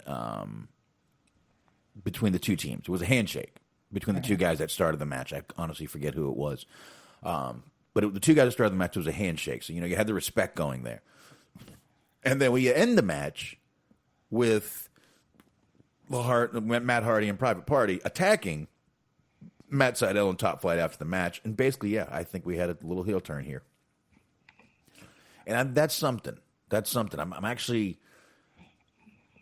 I got to tell you, they've got a lot of baby faces and not a lot of heels on their show. I mean, they've got Team Taz heels. And most of the other, all the other heels are kind of just not very heelish. They're more comedy-ish or, cool heels, or they just don't have many. So good. How many heel tag teams do they have, really? Well, that all depends, because it kind of becomes sort of an ambiguous thing after a while. But you got the Butcher and the Blade; they're heel at the moment. Are they? Is Eddie Kingston really a heel? Yeah, I think so. He's heelish. He has a motive for why he does the things that he does, so that makes it better than him just being a dick for no apparent reason. Yeah, but then it comes out and he's like, "Oh, I fucking love every fucking one of you. God damn it, you're great." After the show, though. Yeah, but still, I know. But he gets emotional even during shows sometimes. So I don't know, man. Santana and Ortiz, but they don't really use them. Yeah, so Inner Circle's not really heels. Inner Circle's not really heels, bro. They're PR's kind of in the middle. Yeah, I guess there's not a lot of. I guess you're right that there's not a lot of clear, straight cut heels. You got we were talking about Chaos Theory earlier. They're heels. Yeah. And I like them too. The Acclaim. Okay. But again, they're out there. But they're going to be if they're a crowd favorite right now. So I don't know, man. I just think they could use some straightforward heels and kind of refreshing to see. We'll see where this goes.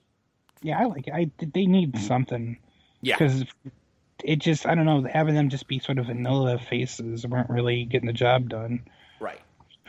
So Right. this is just a good shot in the arm for them. Like we talked about, they had them on Impact. They won their match there. They pulled the old Rick Rude because they were on Impact and AEW Dark last night. Wow. And then they, of course, had a match tonight. So there was 3 matches within like a 24-hour span. So if you're a Private Party fan, just fucking eat up. Ah, interesting. Interesting. All right. All right. There you go. Good for fucking Private Party, man, out there killing it. So after that little heel turn we get, Inner Circle's backstage without Chris Jericho. This was a weird segment. Is MJF going to try to take over, first of all? That seems to be the prevailing logic.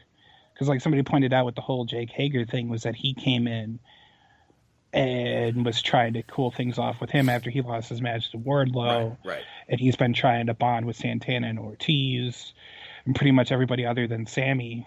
He's been trying to extend an olive branch to. Yeah. Yeah. Oh, don't worry. Sammy's about to definitely become that company's main babyface very soon. But I agree. I definitely agree. I think it looks like they're going to tease that. And this is where we'll get the MJF Jericho where they kick him out or whatever will happen, and we'll see what happens. Listen, it's not the greatest. Every Inner Circle segment isn't great, but they're fun. I won't lie. Mm-hmm. They're fun to watch. So anyway, not a huge segment. We didn't spend any time on it. We just got 3 little segments left here. We get Layla Hirsch, who JR decided to tell us she's 4'11", for those wondering. Thanks, JR. Thank you. And this was versus Penelope Ford, which was supposed to be Nyla Rose. Mm-hmm. Nyla Rose had to not be in this match. She wasn't exposed. Well, she was kind of exposed to someone who had COVID. She was in contact with a family member who tested positive, and they decided to put Penelope Ford in place of that. So there you go. But again, AEW doing the right thing. Hey, go get tested, see what happens. But she did find out she's going to self-quarantine for the next 14 days. And there we go. That is why we had this match right here between these two.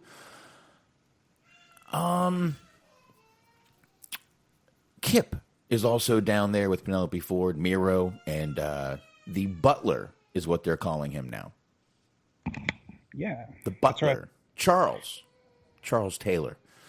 They're down there. Now, I like Hirsch. I think she's really good. Even though she's very tiny, she's very stocky and very muscular and looks like she can fucking hurt you badly. I don't know if she needs more work or if she needs someone who can work her style better. But she just looks very slow and awkward in the ring. Is it just me? Actually, yeah, I think. Well, I don't know if it's just you, but I actually liked her. I thought she did pretty good. I like she's got some good offense to her. She's obviously really good at the whole power element. And I feel like she's short, but like she's very fucking built. So kind of like the old Taz Rhino type situation. Yeah, I think she might be afraid to hurt some of these girls, though. I think she might be afraid to hurt somebody. Yeah, that could be the case. I could see that. I think so. We were talking about that when they were doing like the Raw Underground, and they were actually using the former UFC women that they had, where it looked like Duke was scared to touch anybody because he would have actually fucked him up for real. Yeah, I'm sure you got to be careful doing all that with them, man. You don't want to fucking hurt anybody, man. It's, it is what it is. But Penelope did win this match. It wasn't a bad match. Like I said, it wasn't great. I definitely think Hirsch needs some work. Or, again, I think someone maybe who can work her style and then she's not afraid to get in there with and lay that shit in. I think she's just a little timid, maybe. I don't know. Could be. And, I mean, that could be any number of things, too. I don't know how much televised wrestling she's done. I know this isn't her first match on Dynamite. But, a lot of these people are still new to being on TV on a weekly basis, or, fairly regular basis, at least in her case. So that could be it could be the jitters. And I mean, Penelope Ford is still pretty new to the whole wrestling thing too. So some of it might be her too. I mean, she's developing pretty well, but she's still pretty new. Yeah, Christopher's saying that both of these girls were trained by DJ Hyde. Oh, Jesus. Oh, he probably had to lick them. No, I don't want to go there. I don't want to go there. I don't want to go there. I don't want to go there. Miro, after this match, he brought Charles into the ring. Orange Cassidy was in the crowd, and excuse me, Miro called Orange Cassidy a George Michael wannabe. That was mean. That was mean. That was mean. And tells Charles to tell Orange Cassidy that Miro is his new best friend now. And he does, and Orange Cassidy looks so sad walking away. Sad. I mean, I want to know what you think about this, because I've heard the theory floated out there that, and we might even be going a little bit deeper as to say that maybe he even threw the match, but the theory is that with Chuck Taylor being his butler, as it were, he's going to use that as an opportunity to somehow kind of subterfuge and sabotage the wedding. Is the overall potential theory. And if you think about it, it kind of makes sense. True. Because if you look at it, like we talked about, it was a squash match. So, like, potentially, you could even go as far as to say that Chuck Taylor straight up deliberately threw the match so that he could lose, get in there, and fuck up the wedding. Oh, very good. I like that. That's definitely possible. That is definitely a possibility right there. Yeah. Didn't even think of that. But it was all right. It was all right. I just felt so bad for poor Orange Cassidy, man, just walking out of there. Old sad Cassidy. Poor guy. Cassidy. Yeah, we got sad Cassidy tonight. And, poor Chuck Taylor. Old Charles, we're going to call him now, I guess. Old Charlesy. Charles in charge of our days and our nights. There you go. There you go. Was that Scott Baio? Scott Baio, wasn't it? Probably. Other than the theme song, I really don't know. I really only know the theme song because it was referenced on Family Guy. Now, I did notice, I believe it was Tony said young boy, and it went quiet for like 2 seconds, and suddenly he's like, I know, Butler. Yeah, because, at first, I think that's what you're alluding to, is that the verbiage was young boy. He kept saying young boy. He was going to become his young boy if he lost. He kept calling Chuck Taylor young boy even before that, he being Miro. And then suddenly, like, as of last week, it all became Butler. It went from being young boy to Butler. And I guess I'm still I know next to nothing about the history of Japanese wrestling. I'm in the process of trying to learn a little bit about that, just because it interests me. But I mean, doesn't necessarily have the best connotation when it comes to like word association with young boys. Because I think back in the day, I don't know the exacts, but some of the veteran wrestlers had the young boys do some pretty fucking unseemly things. So I'm also going to guess that's not a term you want people typing in their Google and having the FBI knock on their door. True. Yeah, that's a whole other thing too, is it's like more of a Japanese wrestling thing. It's US. So your average US fan might not necessarily know the history of that word or that term properly, and they just keep hearing the phrase young boy being thrown around, and it leads to thoughts of like child labor or like unseemly shit with children, and that's not something that you want to have associated with your product, obviously. Yeah, and I don't even think I would even want to type in young boy wrestling term. Yeah, young boy wrestling, definitely not. I don't want to even put those words in my computer. I don't need anyone knocking on my fucking door. I don't have a VPN, so right. I'm good on that. So, well, speaking of VPN, we are sponsored by no, we're not sponsored by NordVPN. But God, I wish. Yeah, no kidding. God, do I wish. Cross our fingers, maybe one day. I need to figure out that anchor thing, and maybe we'll go from there. But anyway, let's move on here. We got 2 little segments left over. We got the Gallows and Anderson. They're seen backstage. They're beating up on Pentagon. Omega struts up and takes off his boots. They were very nice boots, I must say. They were very nice. They were. Slight teaser for NXT. Apparently, Tony Storm was rocking some Cactus Jack snakeskin boots tonight. Okay, I'll have to check that out. I'll be watching NXT tomorrow night. And Omega shoved the point of the boot right into Pentagon's eye. It's pretty cool shit, actually. Those boot points are pretty bad. I've got some boots. You can hurt somebody with boots, man. Not really a boot person. I've only got 2. I've got 2 pairs. Besides my work boots, which I wear every day. But, yeah. I either wear work boots or hiking boots or just boots. The big thing around here is there's just a lot of cowboy boots and shit, and there's a lot of places where you can get like discount, like 2-for-1 pairs and shit of cowboy boots, especially like around the Knoxville area. That's a particularly popular thing of just like different outlet stores for boots and cowboy accessories.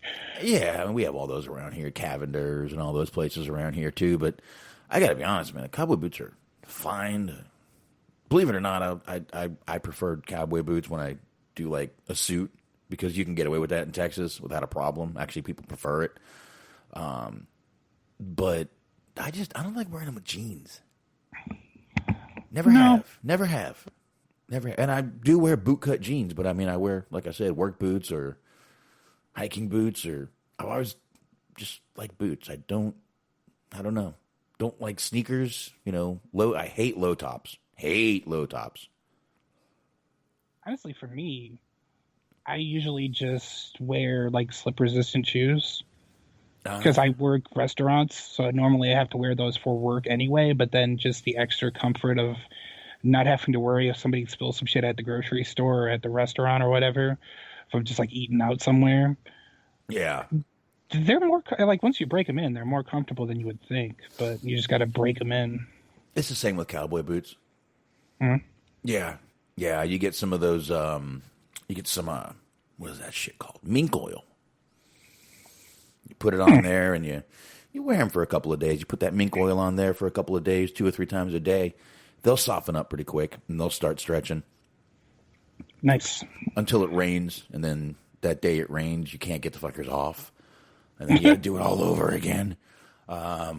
Sensible Sam, favorite shoe, the Red Wing shoes. There you go. High techs. We don't have I don't know any. what either of those are. We don't have Red Wings here at all. I'd have to order them but I don't know if they have boots. All right, the boots I have on are Skechers. I wear Skechers. They have composite toe. They're not steel toe. Steel toe gets fucking cold here in the winter, dude. I can't imagine how that would be comfortable. Like, I know people that wear them, but they're all right. They don't bother me. But I mean, the composite toe is plastic, so they're not as heavy. But okay. I tried a pair on before, and it felt like my foot just kept banging against the steel, and it was just like, nah. I'm used to it at this point. I've been wearing these things for years, and I walk around a lot of warehouses, and some warehouses, you cannot go in without eye protection, hard hat, and either steel or composite toes. Right. Yeah, that makes sense. I went in once in a pair of, dress shoes, and they gave me these little, hard hats for my toes. That I had to put on my shoes. It was adorable. They were little. I was going to say, that sounds adorable. They literally were little hard hats for my little toes, and I was like, that is so cute. Okay. The lady's like, okay. I'm like, give me those. I want to put them on. I took a picture. She's like, you can't do that. I'm like, oh, I'm sorry. All right. So I had to delete the picture. NDAs. No, it's not. It wasn't an NDA. It was this place makes. They have a lot of government contracts. They do carbon fiber. Interesting. They actually manufacture giant rolls of carbon fiber. Pretty cool. Pretty cool what they do. Pretty fucking cool. So, anyway, let's move on from that. We get the. I didn't know what else to call this. The Inner Circle Tag Team Extravaganza. Sounds like a good term for me, yeah. I wasn't really sure what they were calling this. The tag team dominance fun time. I don't fucking know. You hit the nail on the head. They were calling it the Tag Team Dominance Fun Time. It's really weird that they decided to go with sort of a Japanese-style naming of the match. Happy American Tag Team Dominant Fun Time. There's just a lot of like weird emojis. It was odd. Yeah. But no, I don't remember what they called it either. I think it was just like the Tag Team Challenge or something. But yeah, the term really doesn't matter. The fact is you had all of the Inner Circle sans Wardlow in the match. So you had as I try to scramble, Santana and Ortiz. Ortiz. Ortiz. I can't even do it the way that he does it. He got the fucking R rolled in there. I was impressed. Ortiz. I said, Ortiz. I was like, all right, I see you. I see you. It's Ortiz. Fucking Justin Roberts out here stealing my gimmick with the R rolls. Coming after you. So you have Santana and Ortiz and fucking Sammy Hagar. And you actually had Sammy Hagar. Yes, we actually had Sammy Hagar giving a shout out to Sammy and Hagar. That was pretty. I told you. Did we not say last week this was going to happen? You might have. Yeah, I think you did say something about we that. Did. Yeah. We did. We said, I bet they get a little shout out video coming into this match. Next thing you know, we have a shout out video coming into this match. We did say it. I remember. I think I did. If I didn't say it, I meant to say it. But I'm pretty sure I said it. That is a great way to kind of double down on your predictions. Like, look, I fucking told you Sting might maybe come back sometime. I actually did not think I did. I flat out said I do not think Sting will come to AEW. I was completely wrong on that one. I do admit that, which is why I actually think I did say that last week. Because usually I'll just fucking throw out I'm fucking wrong. I don't give a shit. Right. Ain't the first, won't be the last. So do you think that Mr. Hagar had any idea what the hell was going on? Maybe. I know he's actually friends with Jericho, so he might. Yeah. He might. I believe Jericho might actually have a few of these guys watching AEW. I wouldn't be surprised, and potentially, yeah. I mean, they got nothing better to do. I mean, Sammy Hagar, basically, I follow him on Facebook, and I do watch some of his videos, so he pops up on my timeline every now and more than every now and then. He's just pretty much home, videos playing the guitar, having fun, talking about his tequila, which his tequila is good, by the way. The Cabo Wabo, it is good. I like tequila. I just can't afford tequila. Is the problem. His is not expensive. It's a little more than like Cuervo, but it's not Patron price at all. It's really in the middle of those two. It's really affordable. It's not bad. And he's got little pints of it you can get for like $8.99, I think. Yeah, okay. It is a good tequila though. It's very smooth. Actually, it's very smooth. I got a bottle. I have 2 bottles.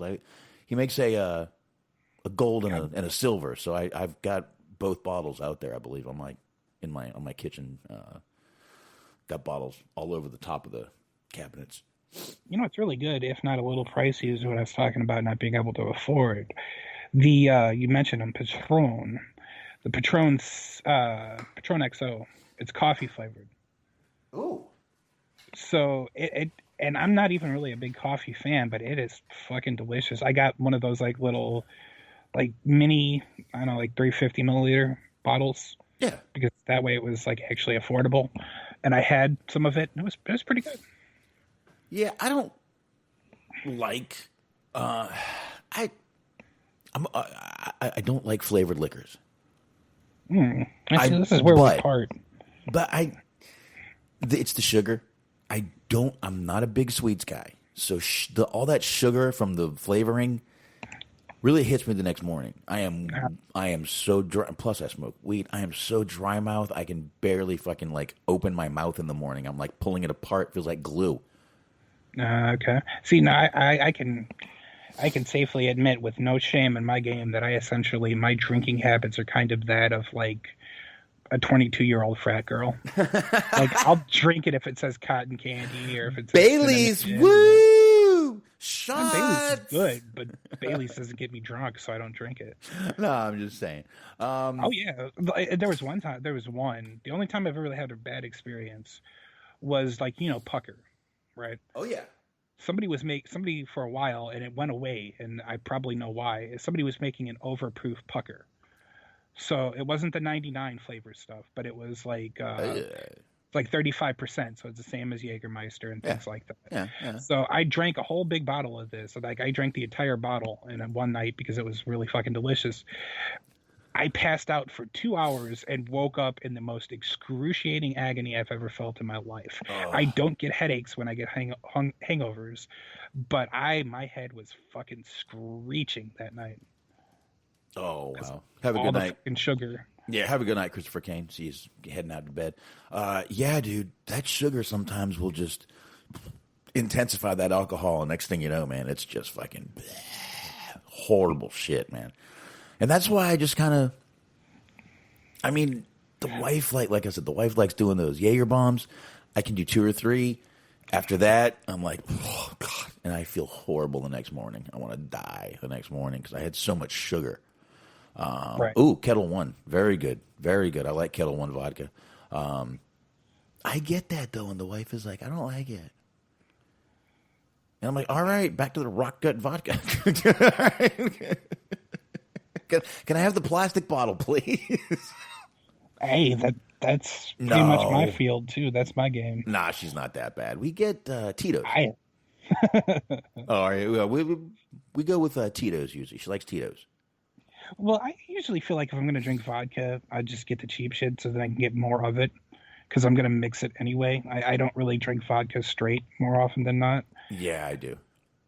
Obviously. Well, I'll take straight shots, but then I'll chase it. So I'll put like a little bit of like soda or fucking Kool-Aid in my mouth. Then I'll take the shot. Well, you've seen me. I don't chase usually. I chase all the time. I might take a sip of water, but not much of a chaser guy. But I'll just take it and go, man. But yeah, I mean, you guys have heard me drink many liquors on this show. Yeah, Kettle One, good stuff. But yeah, Tito's is the one we go for. And now they're doing a thing where they donate every bottle you get. They donate to dog shelters. Nice. So we've bought a lot of that. Sort of a local thing for you guys too, huh? I think they're in Texas. Yep. Yeah, handmade in Texas. Absolutely. Handmade. I've heard a lot of good things about them. I don't think I've ever actually tried them. There's a lot of Texas vodka when you go to the liquor store here. We have one here called 50. The problem is they want $14.99 for the largest bottle, which is, the handle. I think do the kids still call them handles? The large bottle? Yeah, I think so. Okay, the handles. You know what I mean? $7.50, the big one. Well, then the $7.50 is sort of the basic one. It's the 1.75. 1.75. That's they only want $14.99. That really worries me. That's cheap. That's too cheap. And their bottles are very generic, which doesn't worry me. They're not trying to. They're obviously a smaller company, but when your vodka's that cheap, even though you're local, that worries me a little bit. I almost got the mini bottle because they came out with mini bottles last time I went to the store. Because I don't just go to the liquor store for liquor. My wife also gets these little sleep shots there. They're hemp, CDB, or CBD, whatever. Yeah, CBD, CDB, whatever. Hemp. And so I go there for those too. And I don't know, man. I got a feeling it's going to be rough. Maybe I'll try it. Maybe Friday I'll go get a little bottle. I'll try it on the show. There you go. What was the name of it one more time? 50. 50. Yeah, I've never heard of them. No, it's local. I think it's very small local, which again worries me. But I don't know. They got a small bottle for like $4.99. I'll give it a shot to see. See, the thing around here, because I'm in Chattanooga, of course. So everybody, because you must fucking have to, everybody loves Jack Daniels. And for me, it's not a matter of it being too sweet. I just don't like the taste. Because every so often, I'll be like, hey, I haven't had Jack Daniels in a while. And then I'll get a bottle, and I'll take a sip, and I'll be like, hey, I remember why I haven't had Jack Daniels in a while. This shit tastes awful. The honey jack is good. They got a honey jack. They got a cinnamon. Yeah. Oh, the cinnamon. I had a bottle of that. It's not good to me. I do not like whiskey. The only whiskey I can drink is Southern Comfort, which is a kind of a whiskey mash. Yeah, I've had Southern Comfort before. It's all right. Yeah. I like the cinnamon jack. I like the honey jack, but I like cinnamon flavored liquor. I like the Fireball. I like the fucking Cintro or something. I forget what it's called. Oh, the cinnamon tequila. Yeah, it's like Incinerator or something. I had a big fucking bottle of it. I have it. I have it here. I have it here. The Singe, I think, is the name of it. Something like that. Yeah, I was on like a long time ago. I was actually drinking that on the show, so I should remember. But I think it's called Singe. Now, I will tell you, we did Secret Santa at my wife's mom's place, and I got a bottle of whiskey and a cigar. The cigar is packed away in a humidor. I'll get to that one day. One day when the wife's out of town, I'll sit here, watch TV, and smoke it in the house. But I got that and a bottle of whiskey, bottle of 1792, which is, I looked it up. It's a very good bottle of whiskey, actually. But I don't like whiskey. Now, he didn't know, and I'll drink anything. sure. So- Oh yes, let us not lose sight of that. If it is free liquor, I will not say no. Now, this bottle also was in my house longer than any bottle ever, because this bottle lasted me almost a month, because I would do like 2-3 shots, and that's all I could handle, because I do not like whiskey. Now, I finally finished the bottle, okay? And I didn't realize, but I got a new air fryer. I got a Ninja air fryer. My mom gave it to me. She didn't like it. Didn't like it at all. I don't like this air fryer. Take my air fryer. Okay. That particular air fryer is the way that air fryers make food. Didn't like the air fryer at all. So Okay. I tried to talk her into it. I said, keep it, blah, blah, blah. She didn't care. Gave it to me. So I got a new one. So I didn't realize, but I put the air fryer in front of the bottle. Now it's got a cork on it. I'm sitting there, and I'm, waiting for the air fryer. I got it all heated up. It's ready to go. Gives about 5 minutes in, and I hear a pop. Like a... And suddenly I'm like, what the fuck was that? And I heard something hit the cabinet, and I'm like, what the fuck just happened? The bottle had gotten so hot it expanded and popped the cork out and scared the living holy hell out of me. There was no one here. I almost shot my fucking cabinets up, dude. I didn't know. I turned around. I'm like, what the fuck was that? And then I realized that I saw the fucking the cork kind of rolling, because it's got a little knob on the back of the rolling, and I'm like, you motherfucker, holy shit. Right? Yeah, even if you're a non-drinker, that's something that's fun. If you just look up videos online, there's plenty of people that try to uncork a bottle of like champagne or whatever, and it just turns out to be a total fucking disaster. Breaks windows, fucking knocks shit off the table. Yeah, we got my sister a electric wine opener, Nice. an electric one for Christmas, because I've seen my sister butcher bottles of wine trying to open. I've seen her push many a corks inside, just getting sick of it. Oh, I've seen it. I've seen her get very angry. So we got her an electric one. Hopefully she's doing better with that one. But anyway, enough. I can sit here and talk about drinking all night. We do need to do a just kind of rattle on no wrestling show one night. Maybe on a Friday, man, because who really gives a shit about NXT and fucking SmackDown, yeah. Yeah, I'd be down for that. Yeah, I would too, man. I would too. Actually, chat room actually joins in better when we're talking about fucking nothing instead of talking about wrestling. But yeah, that was a scary day, man. There was no one here, and I'm not gonna lie. Had my hand on it. Had my hand on the 40. And I don't mean the 40 ounce. I mean the 40 caliber. I just didn't know what fucking popped, and it sounded like a shot. Mm. I mean, a cork gun shot, but a shot. Right. No one should have been in my house even shooting a cork gun at me. That's all I'm saying. I got scared. But yeah. And obviously everything turned out okay. I'm still, around. No, not in jail for firing a gun or anything. So, but anyway. Let's go ahead and get back to this match. We hadn't even gotten into the actual match. Somehow we got from Sammy Hagar to tequila to liquor. Yeah, we announced 2 of the 3 teams in this match so far. So then the other competitors were who? Jericho. Jericho and MJF. Jeff, yes. And MJF. Wardlow was just down there being the big dummy that he is. Now, I got to say, once again, I see a little foreshadowing here. Sammy, I believe, was the star of this match, in my opinion. Oh yeah, he was running all over the place, bumping his ass off. He just had himself a real good match. I believe Sammy's going to be a very big babyface for this company very soon. I think so. I've seen him in that capacity before, and it works. Mm-hmm. I mean, of course, and I mean, it's what's in the past is in the past. You can't do anything about it. Obviously, there's going to be the people that, you know, don't let him live down those things that he said. But I think other than that, he's really good at being sort of a, you know, plucky underdog babyface type. And, you know, not to defend what he did, because, I mean, what he did was stupid, and he was young, he was stupid, he'd said something horrible, but, sure. And I know you shouldn't qualify with a but I just did. Compared to what we heard about a lot of other people, he said something stupid. He didn't make advances. He didn't force himself. He didn't try to, you know, get someone else, you know, famous by trying to, take advantage of his position. He didn't do any of that. He said something stupid on a podcast once. Yep. Apologized, did his, you know, mea culpa, penance, whatever you want to fucking call it. And he's come back, and I think his was like the lesser of all the charges.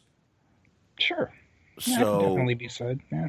Yeah, and again, I'm not defending it. It was stupid. It was ridiculous. I can't even think of why he thought it would be funny to say that. That wasn't even funny back then. No. He was trying to be a jockish kind of guy, and he said something stupid. But like I said, we saw people making advances. We saw people taking advantage of their positions in companies. Those are the things we were hearing about. That was the gross things that we were hearing about. And Sammy Guevara said something dumb. I still think he's going to be a great babyface for that company when it happens. But him and even Hager, I thought Hager was basically the second runner-up as star of the match, in my opinion, in this match. Both of those two were pretty much Hager was a beast, and Sammy was just, like you said, all over the place, zipping and zagging and dodging and diving. And yeah, I was really getting behind that team. I was like, I could get behind this combination. It's pretty fun. There was the one moment in the match where Wardlow slipped MJF the Dynamite ring. Yeah. He puts it on, gets ready, turns around, sees Hager. Hager's, of course, has seen the entire thing play out and knows that he has a weapon on him. He gives him this big ear-to-ear smile and just fucking decks him. Yeah. Just takes him right on out. Laid him out. Like, good for him. That is what he should be doing. That's what he does best. Absolutely, man. Now, Jericho did the lion salt tonight, and almost now did he? Yeah. Was the rope loose, or is he just that heavy now? Or did he slip? It looked like the rope is a little looser than he was expecting. See, I didn't. I wish I would have been anticipating this a little bit better, because I already went ahead and deleted it off the DVR. Otherwise, I'd go back and look. But I had been thinking about that, because I was like, you don't see Jericho do the lion salt too much anymore. And then he did it, and I was like, dear God, please never do that again. I'm worried that you're going to literally kill yourself. Because he didn't, I don't know if it was because of the rope or what, but he just didn't get the full rotation, and it could have gone very, very badly, because it was live television. Yeah, his hair was hitting the mat. It was close. Mm-hmm. It was close. I don't know. Maybe he's a little too heavy, or he's just getting older. I mean, not to fault him for that, but you get to the point where you can't do certain things that you've done. It happens with everybody. Even Rey Mysterio, he doesn't move quite as fast as he used to. Just RVD, like all those people that do like aerial maneuvers. You get older, you go through some injuries. Knees don't hold up the same way, back doesn't hold up the same way, ankles, whatever. Suddenly you don't have the same zip, the same pop. Yeah, and I guess that's what happened. Dude, look at Matt Hardy. He can't run anymore. No. He can't run. He waddles when he runs. And he's older. He's been hurt a lot of times. The guy's put his body through hell. We've all seen the fucking matches that him and Jeff went through with Edge and Christian and Dudley Boys, and we've seen it. We've seen that guy go through hell, and I'm not laughing at him. It's not funny that he can't run, but I get why the motherfucker can't run. He ain't too fat. He's not in bad shape. Actually, I think Matt Hardy's in pretty good shape right now, to be honest with you. But there's another guy. Just, hey, Jericho, yeah, he's older. He's going to get heavier. I'm sure he's working out all he can, but he's also doing this. He's also got his band. He's also trying to take care of this company. Jericho's a busy man. I kind of think the gym is probably not exactly on his schedule as much as you think it would be. And he's got kids and shit too, kids and a wife and a family and whatnot. He's a drinker. He likes him some Grey Goose. Yup, he does, and a little bit of the bubbly. That's right. So, but in more foreshadowing in this match, Smark, MJF picks up the win by pinning Sammy by pulling the tights. That's right. So obviously this little feud is going to continue, and I think the first move is going to be Sammy quitting, possibly next week. Could be. Yeah, I think I don't know about you, but I was thinking that there was something that was going to play off of this week. But I guess we're going to wait for it a little bit, make it a little bit more of a slow burn. I was thinking that it was going to end up being Santana and Ortiz, though. But I could definitely see it being Sammy the way that things played out.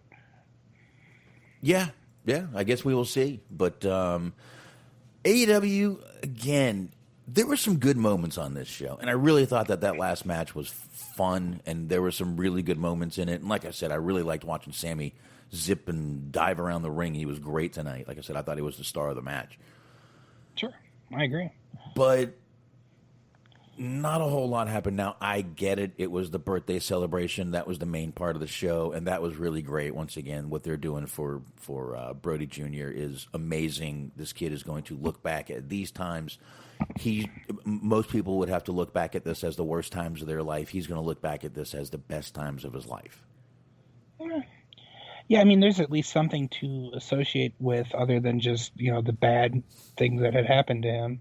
Right. With his father passing away, he'll at least also be able to think, okay, this real bad thing happened, but then also all these people reached out to me and I got to do all this really cool, stuff that I wouldn't have maybe gotten to do otherwise. Oh, yeah. So it's nice. The kid's 8 years old, being able to cut promos on live TV and hit people with fucking kendo sticks. Mm-hmm. That would have been my dream as a fucking 8-year-old. I mean, literally, I think that would have been my. I get it, dude. That was my 8-year-old dream too, and I think a lot of people. So this kid is living his dream, and I'm not sure how much longer they're going to keep him. I'm sure this isn't going to last much longer. I'm sure they got things to do, but right now, I just think it's great what they're doing with this kid. Again, they're keeping his mind off of it. I know I've said this 1,000 times, but it puts a smile on my face when I see what they're doing with him. And I can't imagine, I've got an 8-year-old. I can't imagine what he would do if I was gone, and I would hope someone would be able to do something like that, get his mind off of it, not just let my family sit here and grieve and be by themselves. Sure. That's all I'm saying. So anyway, before I start tearing up here, AEW, we said, I believe 1 or 2 weeks ago, they were talking about moving their shows from Jacksonville down to Miami. Looks like they've nixed those plans. They're not going to go ahead and do that. They're going to go ahead and stay right where they are at Daly's Place indefinitely right now. I doesn't really say a reason why. It just kind of says they're doing it. They feel they can keep they've been there. They can basically it says they've been there. They can keep the precautions going. They know how to do it at that arena, and there's just no reason to go. I think they just didn't want to pack up the show and move the motherfucker. It could be. I mean, if it's convenient for them, why bother? Other than, like you're talking about, maybe, being able to wrestle in a little bit of a warmer climate. But if everybody's getting along decent enough. Absolutely, man. I agree. And, I see that, man. If you've got that place, you've got, okay, you enter here, and, all right, you go here first. This is where you get tested. This is where you take your temperature. This is where this happens. That's a lot to go to another arena and scout out and have to do and have to go through, I mean, that's what they have to do with Thunderdome. Right. Exactly. But because they've moved, I think, twice now, maybe, but they've definitely moved at least once. Yep. Yeah. So, I don't know. Maybe they just don't want to go through it. Maybe they don't want to pay for it. I could see that, too. It could be. Yeah. Save some money. Save some cash. Why not? So what else do we have here? We have... You know what's smart? Grab one of yours. I don't know, whichever one. Take a pick. Have fun. Grab one of mine here. Okay, well, Roll the dice. I will do that as I pull up the messenger, and I do not at all stall for time. I will say, we'll talk about this maybe Friday, but since we always like talking about the podcast specifically for its name, old Tony Khan was on Oral Sessions with Renee Young. I will never be able to not laugh about that. It's not about blowies. It's not about blowies, no. That would make us. That would. I mean, maybe not her, I guess, because she's pregnant and living the family life. But that would be an interesting concept for a podcast. You get somebody on, you interview them, you give them a little extra, and then whenever they're done, so is the show. Yeah, I think that's never going to be a show I'll be a part of. No, I wasn't planning on hosting it. I'm saying we get somebody, a Renee Young type, to do that. Well, I'm sure we can find a porn star or something. So yeah, anyway, time successfully killed. I meant to touch on this while we were doing the Raw thing. I have oftentimes wondered what exactly the criteria is for people to enter the Royal Rumble, since some people can, some people can't, and it just seems very arbitrary. Well, the man on the spot, Adam Pearce, has finally clarified this for everybody. He took to Twitter to say, and I quote, "It's actually pretty simple. Those that have been granted the ability to simply declare entry into the Royal Rumble by management." He uses the old star. I don't know why he does that, but I feel like there should be quotation marks and not the little asterisks. But anyways, have been declared entry into the Royal Rumble by management are free to do so. Those that haven't must qualify. I don't write the rules, I enforce them. So management has a list of people who are eligible and who aren't eligible, and if they decide to declare, they will allow them. If they don't, that's fine too, I guess. Okay, but he's management. Mm-hmm. So some people can just walk up and go, "Listen, I want to be in the Rumble," and he goes, "Okay." And then some people walk up and say, "Listen, I want to be in the Rumble," and he goes, "No, you got to qualify." Why? Because I don't write the rules. Well, okay. So what are the rules again? It's like, why? Because you're a jobber. Do I have to tell you this? Okay. Yeah, exactly. I wish Listen, you Drew. like a big notebook. Listen, Gulak. Okay. Okay, go ahead. It's like, why can't you be in the Rumble? Because you're fucking Akira Tozawa. That's why you can't be in the Royal Rumble. You've been a ninja for the last 3 months. I'm not letting you in the Royal Rumble, asshole. Yeah, He's the Royal Rumble bouncer. Yeah, this really doesn't make any fucking sense, to be honest with you. It sure doesn't, but I give him a little bit of credit for like actually playing along, because I'm sure he's been peppered with tweets that are just like, "Well, why can't Gulak be in, but AJ can be in?" Yeah, I'm pretty sure you're right. That's probably definitely been happening. But it really doesn't.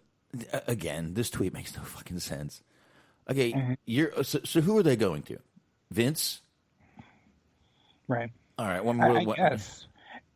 Well, and I mean, I think I guess, and for what it's worth this year, like seemingly everybody that has been eligible has accomplished something, either, like within recent memory or within the last year or so. Because you have Daniel Bryan, former world champion, he's in. Bobby Lashley, he holds one of the major titles, he's in. You have Otis, he won the Royal Rumble, he's in. So like all these people that are in the Royal Rumble have done something of note recently. They're basically saying we're not allowing jobbers in. Okay. So basically, what Adam Pearce is saying is, me as management, if I like you, I will allow you to enter on your own. If I do not, you will have to qualify because I say so. Mm-hmm. And I don't write the rules; I enforce them, but I also make them up as I go along. Pretty much. Okay. Pretty much. Okay. Maybe Twitter cut out that last part, but maybe I added it. The part, maybe. Well, we shall see. We shall see. But yeah, this is this makes no fucking sense. It doesn't. But hey, it's something. I mean, he at least tried. Okay. I'm kind of looking at the replies here, and some people are agreeing with me. Like, yeah, what is happening here? Okay. So yeah, I don't know. Let's move on. Yep. I'll go ahead and let's go ahead and you know what? Go ahead and get the rest of yours out. Let's go ahead. Keep going here. Sure. I'm going to lump these two together since they're basically the same thing. Oh, lump away. But we'll talk about this more on Friday. But old NXT has signed some new female talent. We've got this is from the WWE NXT Twitter account. It says WWE NXT is proud to announce the signings of Zoe Stark, formerly known as Lacey Ryan, Gigi Dolan, bad name, formerly known as Priscilla Kelly, and Cora Jade, formerly known as Elena Black. Hashtag We Are NXT, hashtag Dusty Classic, at Priscilla Kelly, at Elena Black, at Lacey Ryan 94. Okay, so Priscilla Kelly's husband, still husband, is Darby Allin, and her first name is Gigi. So together they're Gigi Allin. Mm-hmm. Which, I mean, considering her history, I wouldn't be surprised if at one point during a match she throws shit at people. She could. It's just very weird that... I mean, if I picked up on it, someone else certainly picked up on it quickly. Oh, no, I've heard Gigi Allen jokes already about this, yeah. Yeah, okay, good. I'm like, yeah, there's no way no way I'm the only one. I doubt that. But yeah, that's pretty weird, and I don't know who Lacey Ryan, I don't know who that is. Yeah, I don't know Ryan or Elena, but no. Do know Priscilla Kelly a little bit, but yeah. Let's see, let me go to their Twitters here. We got Elena Black's Twitter here. Let's see if they look familiar. Just by looks alone. Elena Black does not. She's from Chicago. Oh, she's promoting a pro wrestling tease. That's going to go away quickly. Zoe Stark. Wow. Zoe is a very ripped girl. No. Don't know who she is. But I wonder. I gotta see. I'm gonna look at her Twitter real quick, because there was a there was a Zoe something on not Impact, on NWA when we were watching NWA. I don't know if that's the same person. I'm assuming not, but I will check it out just to be sure. Don't know, but definitely looks like she's got some experience in the ring. Watching a little video over here that she put up, so. All right, I guess we'll see. Awesome. She's very ripped. Okay, good for her. Incredibly ripped. So, we will... I will read her Twitter bio just because it kind of makes me laugh. Wrestling is my everything. Just a girl working hard every single day to make my dreams come true. Hashtag unstoppable. Yeah. And at the end of the day, aren't we all just a girl working hard every single day to make sure her dreams come true? Yeah. Exactly. There you go. There you have it. So not to linger too much on here because we don't know who those other two people are. We'll go ahead, power through the Dusty Classic, which I believe started tonight. It did, in fact. Started tonight. The brackets were released. For the women? So, for the women, yes. And we have Candice LeRae and Indy Hartwell versus Gigi Allen, which I did on purpose, and Cora Jade. We got Shotzi Blackheart and Ember Moon versus Marina Shafir and Zoe Stark. Mercedes Martinez and Toni Storm versus Casey Catanzaro and Caden Carter. Team K.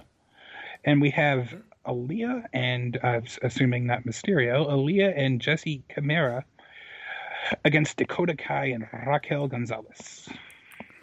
All right. It's actually turned out to be a nice little thing for the women here. I like all these teams, actually. This is going to be a good little tournament here. I'm going to like this. It should be interesting. Obviously, it's a lot more truncated than the men's tournament because there was 16 teams, and there's only 1, 2, 3, 4, 5, 6, 7, 8 teams. Yep. Half the size of the men's tournament. But that's because they don't really have a lot of people. No, and they only push a few women, so... That's right. Not much to do here, but I don't know. This, let's see, Candace, and yeah, this is going to be good. I like all these. Good teams here. And then I will say it caused a little bit of a debate because Marina, of course, is one of the MMA ladies. So it's like I forget what they're called, but like they're not the 4 horsewomen, but they're like it's her and fucking what's her name? Shayna Baszler. I think Ronda Rousey is one of them too. No, they are. No, they're the horsewomen. I thought it was Banks and They Bailey. both. There's two of them. That's why everyone's like, It's we need the fucking horsewomen confusing. versus the horsewomen. And it's like, no, you need fucking psychological help. Anyway, go ahead. So yeah, anyways, the theory was everybody was wondering why, and by everybody I mean a handful of people online, wondering why Shafir is teaming with somebody that's outside of that spectrum when they have Jasmine Duke out there just doing nothing. Well, as it turns out, they put out a statement that she's not injured, but she's focusing on content for Up, Up, Down, Down. So basically, they have decided that she's more beneficial to them doing their YouTube stuff. Ah. Well, I'll tell you, Marina Shafir and Zoe Stark, they both, I mean, that's probably going to be a good team. They're both, you know, they kind of got the same body type. They're both ripped. They're both, I don't know what Zoe Stark does, but again, I'm curious to see it, and I guess we'll be finding out very soon what she looks like in the ring. There you go. Both well-conditioned athletes, like you said. Yeah, it should be interesting. I did accidentally see on Twitter one of the results. I won't give that away since we'll cover that Friday, but yeah, it's off to an interesting start. Yeah, definitely, man. Most definitely. All right. I'll tell you what. Yeah, go ahead. Keep going. All right. Well, I got, I believe, one more that I sent to you. Yep. So as I bring that up, The Undertaker, he's making the rounds still. He was on the Joe Rogan podcast today, so if you ever want to find out whether or not The Undertaker has done DMT, go ahead and check that out. But anywho, he had some things to say about the current day product. This is a tweet from Ryan Satin, but it is a excerpt from the podcast. It says, on Joe Rogan's podcast, The Undertaker says it's tough for him to enjoy WWE as a fan right now because, quote, the product has changed so much and it's kind of soft. Quote, I'll probably piss a lot of people off, but they need to hear it. Unquote, but they can't do anything anyway because they'd be fired. Another quote here, there's too much pretty and not enough substance. So basically, if you want to read between the lines here, The Undertaker's tired of your goddamn flippity-doos. That and the kitty stuff. It sounds like Taker just doesn't want to deal with it anymore. Done what he's done. The guy's got nothing left in his career. He's got nothing else to lose. What are they going to do, fire him? Oh, no, they're definitely not going to fire him. Yeah, exactly. They're not going to do shit to this guy. He can go out there and basically, literally can go out there and tell Vince McMahon to suck his dick, and they'd be like, hey, do you want another 2 years on your contract? That's the thing, though, is I think, unless I'm, misreading this or misinterpreting this, it seems more like he's critical of the people on the roster and not so much, like, the writing and the execution. Right. Yeah, and, some of them he's got a point. Some of them he's right. They just want to go out there and try to have that 5-star match, and that's it. They don't care what else anyone thinks. They care what Meltzer thinks. Fucked up, man. And like Conan's talked about that too, has kind of lamented the fact that a lot of people put, there's a lot of the wrestlers spend, as soon as they get done with their match, they go in the locker room and they start reading Twitter and they start seeing who's talking about the match, who's saying good things. If they're saying good things, they retweet it. If they're saying bad things, from time to time, they'll bash them, like we were talking about with the Charlotte Flair thing. But yeah, there's a lot of that now where it's like they care more about, feedback from outsiders, which is kind of a good thing in some ways because, before the attitude was that if you're not a part of the business and you're following it, you're just a mark and your opinion doesn't matter anyway. So, there's good and there's bad to that. Mark. We're talking about me and Mark. That's right. There you go. So, yeah, I can see that. But again, he's got a point. He definitely has a point. I just think I'm still blown away that Undertaker was on Joe Rogan's podcast. So, have you tried elk meat? Yeah, fucking of course he has. Look at the man. Yeah. I know that's one of his go-to questions, but it's like, you ever try some elk meat? You ever do DMT? Yeah. Have you ever slept in a hyperbolic time chamber? There you go. Oh, I think everyone should have one in their house. Okay, Joe, come buy one for everyone. You fucking maniac. Yeah, we're not all making that Spotify money, Denny. Put the blunt down, dude. Put the fucking blunt down. So, yeah, there we go. He's right. I don't see anything. He has many points. Like I said, and I see what he's saying. There's more pretty. Like I said, they want to go out there. They want to just go out there and have the best match they can. They don't care if it makes sense or not. You know, they're doing backflips for no reason, breaking up pins with backflips and shit like that. And yeah, I think he kind of hit it on the head in the beginning. He tired of your flippity doos. Yeah, and I mean that's what it is. What it is. I mean, he's an old school guy, and that's kind of the old school mindset. It does come across a little bit more like kind of the whole. It always makes me roll my eyes when I hear Cena say it. It's the whole brass ring talk. Of like, oh, you know, it's not fucking Vince's fault that the product sucks. These people need to do better. The fucking talent. It's not their fault that there's no continuity or compelling storylines. It's just the fucking talent needs to learn how to work and cut promos, and they suck. But creative's a-okay. Yeah, exactly. Oh, It just came into my head. I will never be able to hear the Undertaker's name again without hearing from the cameo videos that we played, him saying, "All Elite Scooby-Doo." Like that, just as I was talking, that just came into my head and it tickled me, so I felt like sharing it with everybody. Oh, those were fun to play that night. They were fucking fun to play. Oh God, they were. Anyway, after that, we got two more quick things to talk about. Then we're going to go ahead and get out of here. One little thing, we're not going to spend a ton of time on this. Dark Side of the Ring did officially come out with their episodes for season 3. I'm not 100% sure these are in order, but I would figure they are. Number 1, we're going to get Brian Pillman, which we talked about Steve Austin being on that one, so we knew that one was coming. FMW, XPW, and then Nick Gage. Then we're going to get the WCW, NJPW, the Collision in North Korea. Then we're going to get the Smith family. Grizzly Smith, Sam Houston, Rocket Robin, and Jake Roberts. Definitely interested in that one. Is going to be tough to watch, but I definitely want to watch that one. And I'm kind of giving a second to try to get this name correct. Ion Kroitoru, also known as Bruiser Bedlam or Johnny K9. Not 100% sure who that one is, but the other ones up here look really good. But I think probably the ones that are going to be the best, I think, are the Pillman. The XPW could be good, too. The Nick Gage one, I'm definitely going to have to. That's definitely going to be one that we're probably going to have to play some clips from. Definitely going to be playing some clips from that one. And the Smith family one is going to be a hard watch.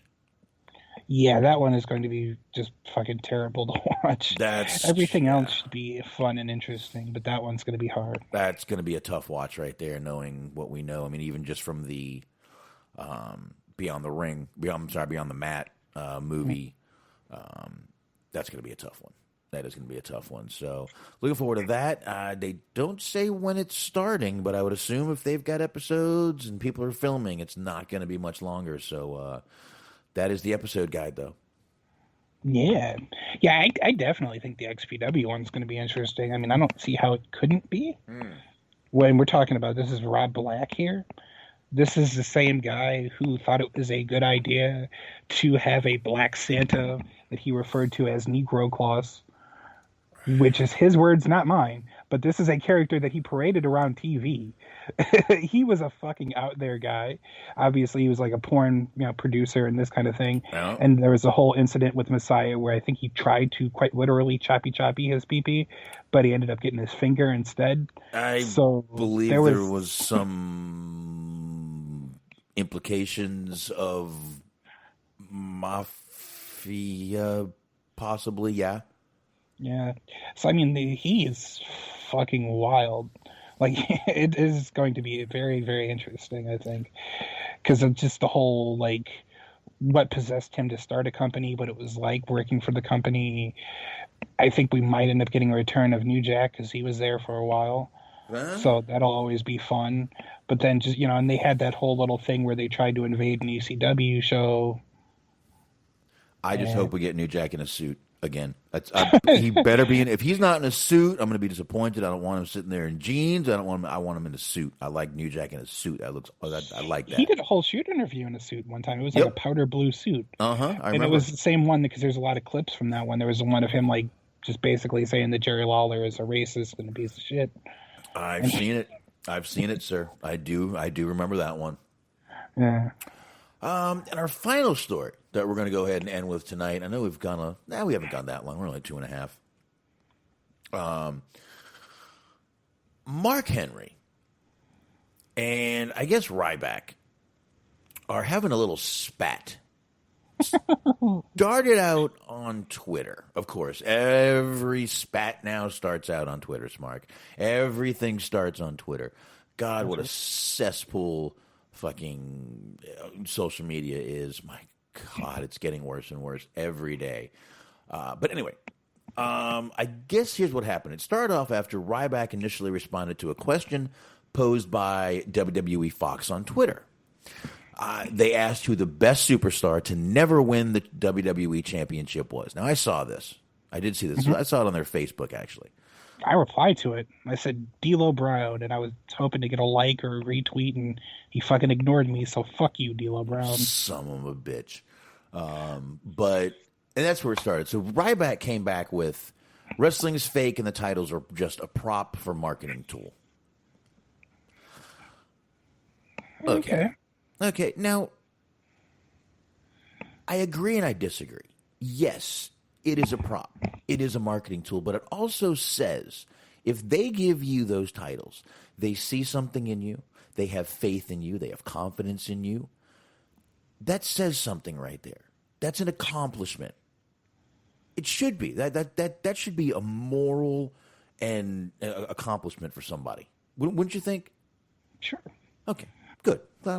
Same I mean, page here. there's plenty of things that are props, but you make them matter and you make them so that, people care about them or that people buy them. How many people fucking have lightsabers? How many people have, fucking kids running around with the Thor's hammer, like all this shit, where it's like, it's props, but they make it significant within the story so people care about them. Yeah. And again, this means the company has faith in you. This means the company is willing to put money behind you, and they're willing to back you, which is what they do to all their champions, mostly their heavyweight champions, not really their IC champions as they used to, tag team champions, not really as they used to, but right. They used to. All their champions used to really be very useful and mean something. Now, pretty much, it's only the main guys, which they're not even doing much right now, which is not their fault. COVID times, can't really help it. They're doing as much as they can. Let's put it that way. But Mark Henry kind of took offense to this. And I've got audio of it. Give me 1 sec. I'll get it playing. And I will go ahead and play this audio. Only 2 minutes and 20 seconds. And here we go. This is Mark Henry on Ryback. And he did this on Busted Open. I didn't know Mark Henry was on Busted Open. Same. But I guess he has a show or he has a segment or something. But there was more to this, though. At one point, Ryback also continued not only bringing up John Cena's name, but he claimed that an unnamed WWE producer called Mark Henry a fat piece of shit and found him napping before their WrestleMania 29 match. And he did so while singing Bad Street. You fat piece of shit, Bad Street.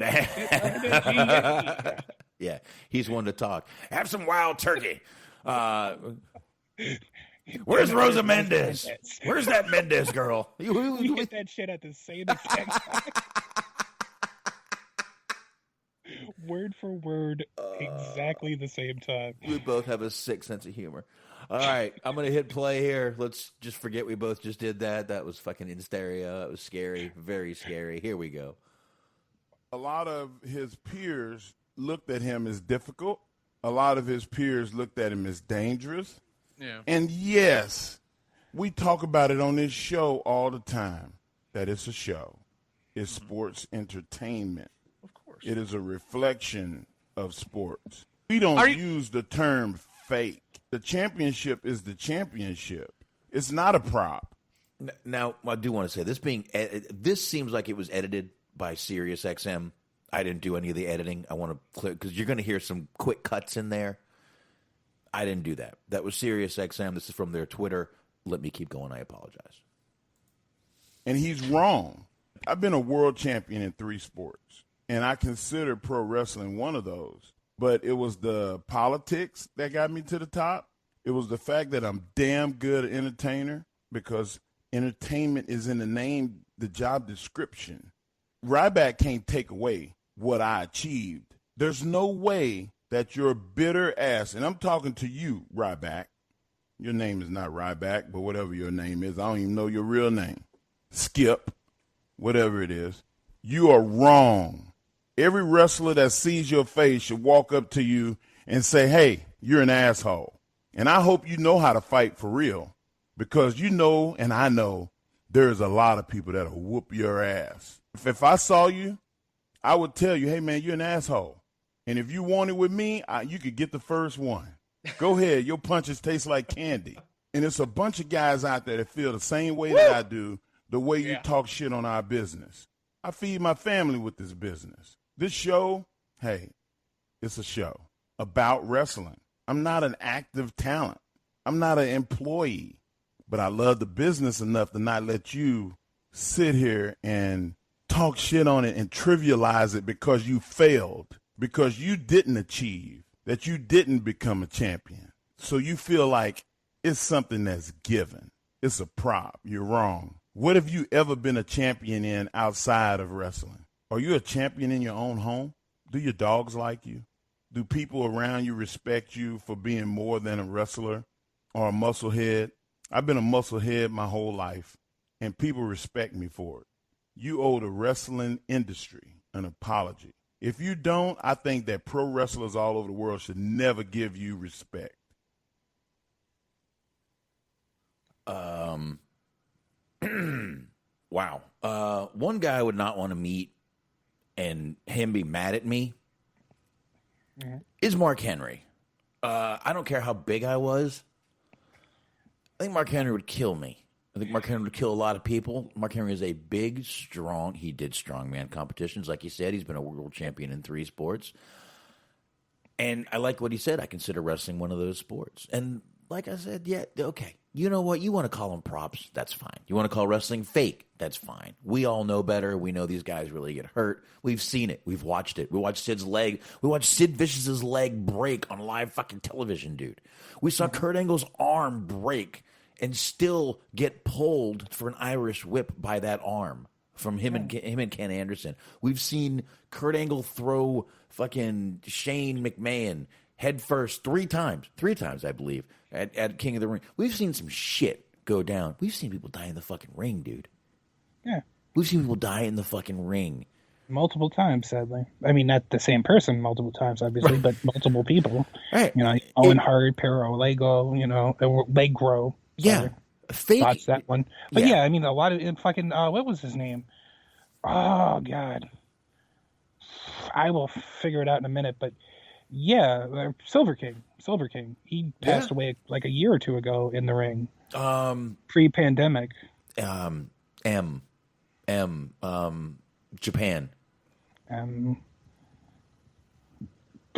No idea.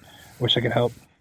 I know he died in the ring. I know there's another guy that I can't think of his name. It starts with an M. I can't think of Misawa. it. Yeah, Misawa. Misawa. Thank you. I wanted to say Messiah, but I know Messiah is alive and well, and I didn't want to cause any bad juju, because we've talked to Messiah before. Not us, but I've talked to Messiah before, so just didn't want to say the wrong thing there. Weebs, happy birthday to you. You share a birthday with Brody Lee Jr. Be happy. Try to go around and cane some people. There you go. Go out there. Go get you. Keep the AR-15 at home and get a Singapore cane. I could, he doesn't drink anymore, but I could picture like Weaves, rocking the Sandman style Singapore cane, just having an unlit cigarette hanging out of his mouth, just symbolically. Weaves doesn't drink anymore? I don't believe so. Wow, how he did that? I don't know how anyone does that. I tried it. It's fun for a couple days, and then reality sets in. That is the problem. No, I did it. I've done it for a year here. 6 months there and 3 months there. I can do it. It's just I like the taste. I like beer. I like just sitting here drinking, talking with you guys, drinking, having beers. It's like this is my bar. I don't have a bar to go to here. Right. Bars still aren't really open here. They are and they aren't. This is my bar. I hang, I talk, I bullshit, I drink. This is it. I'm home. I ain't got to drive nowhere. There you go. I love this bar. Toby Keith, see? Yep, there you go. We just went full circle, sir. We went full circle there. He literally has a place, or maybe used to, I don't know if it's still around, in Las Vegas called I Love This Bar and Grill. There is actually one, believe it or not, right up here in Choctaw. About 45 minutes from me, right when you get to Oklahoma. And we, of course, around here have the pleasure, this is more Nashville, so it's about 2 hours away, have the distinct pleasure of having a restaurant that is ran by none other than Kid Rock. That's where his restaurant is. That he refused to shut down. Okay. Yep. Kid Rock's out here giving half of Nashville COVID. Yeah, and just so you know, I don't care who he supports. That was bullshit. Fucking, you know what? It's a mandate. I don't want to wear a mask, but I do because I'm fucking told to. Right, yeah. Shut the fuck up and close your fucking business for a few months. You've got the money. We've seen I forget what it's called, but it's in Nashville. Yeah.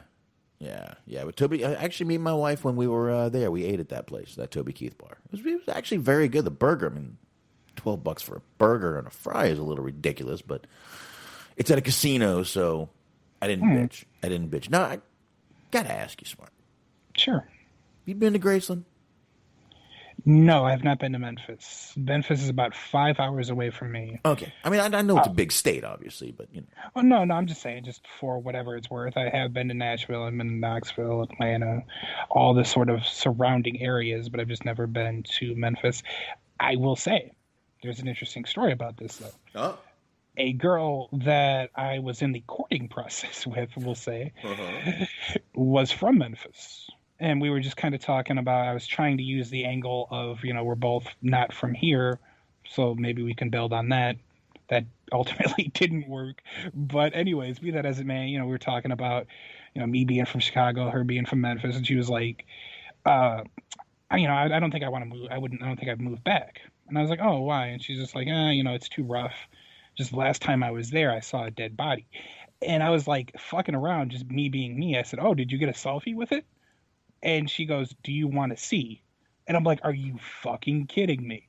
And sure enough, she produces, and she's like, she was this kind of ditzy, airheaded girl, which I sort of regret. But she pulls out her phone. She's like rummaging around in her gallery section for a minute. She shows me a video of a fucking body bag with a person in it right outside of the sidewalk of a gas station.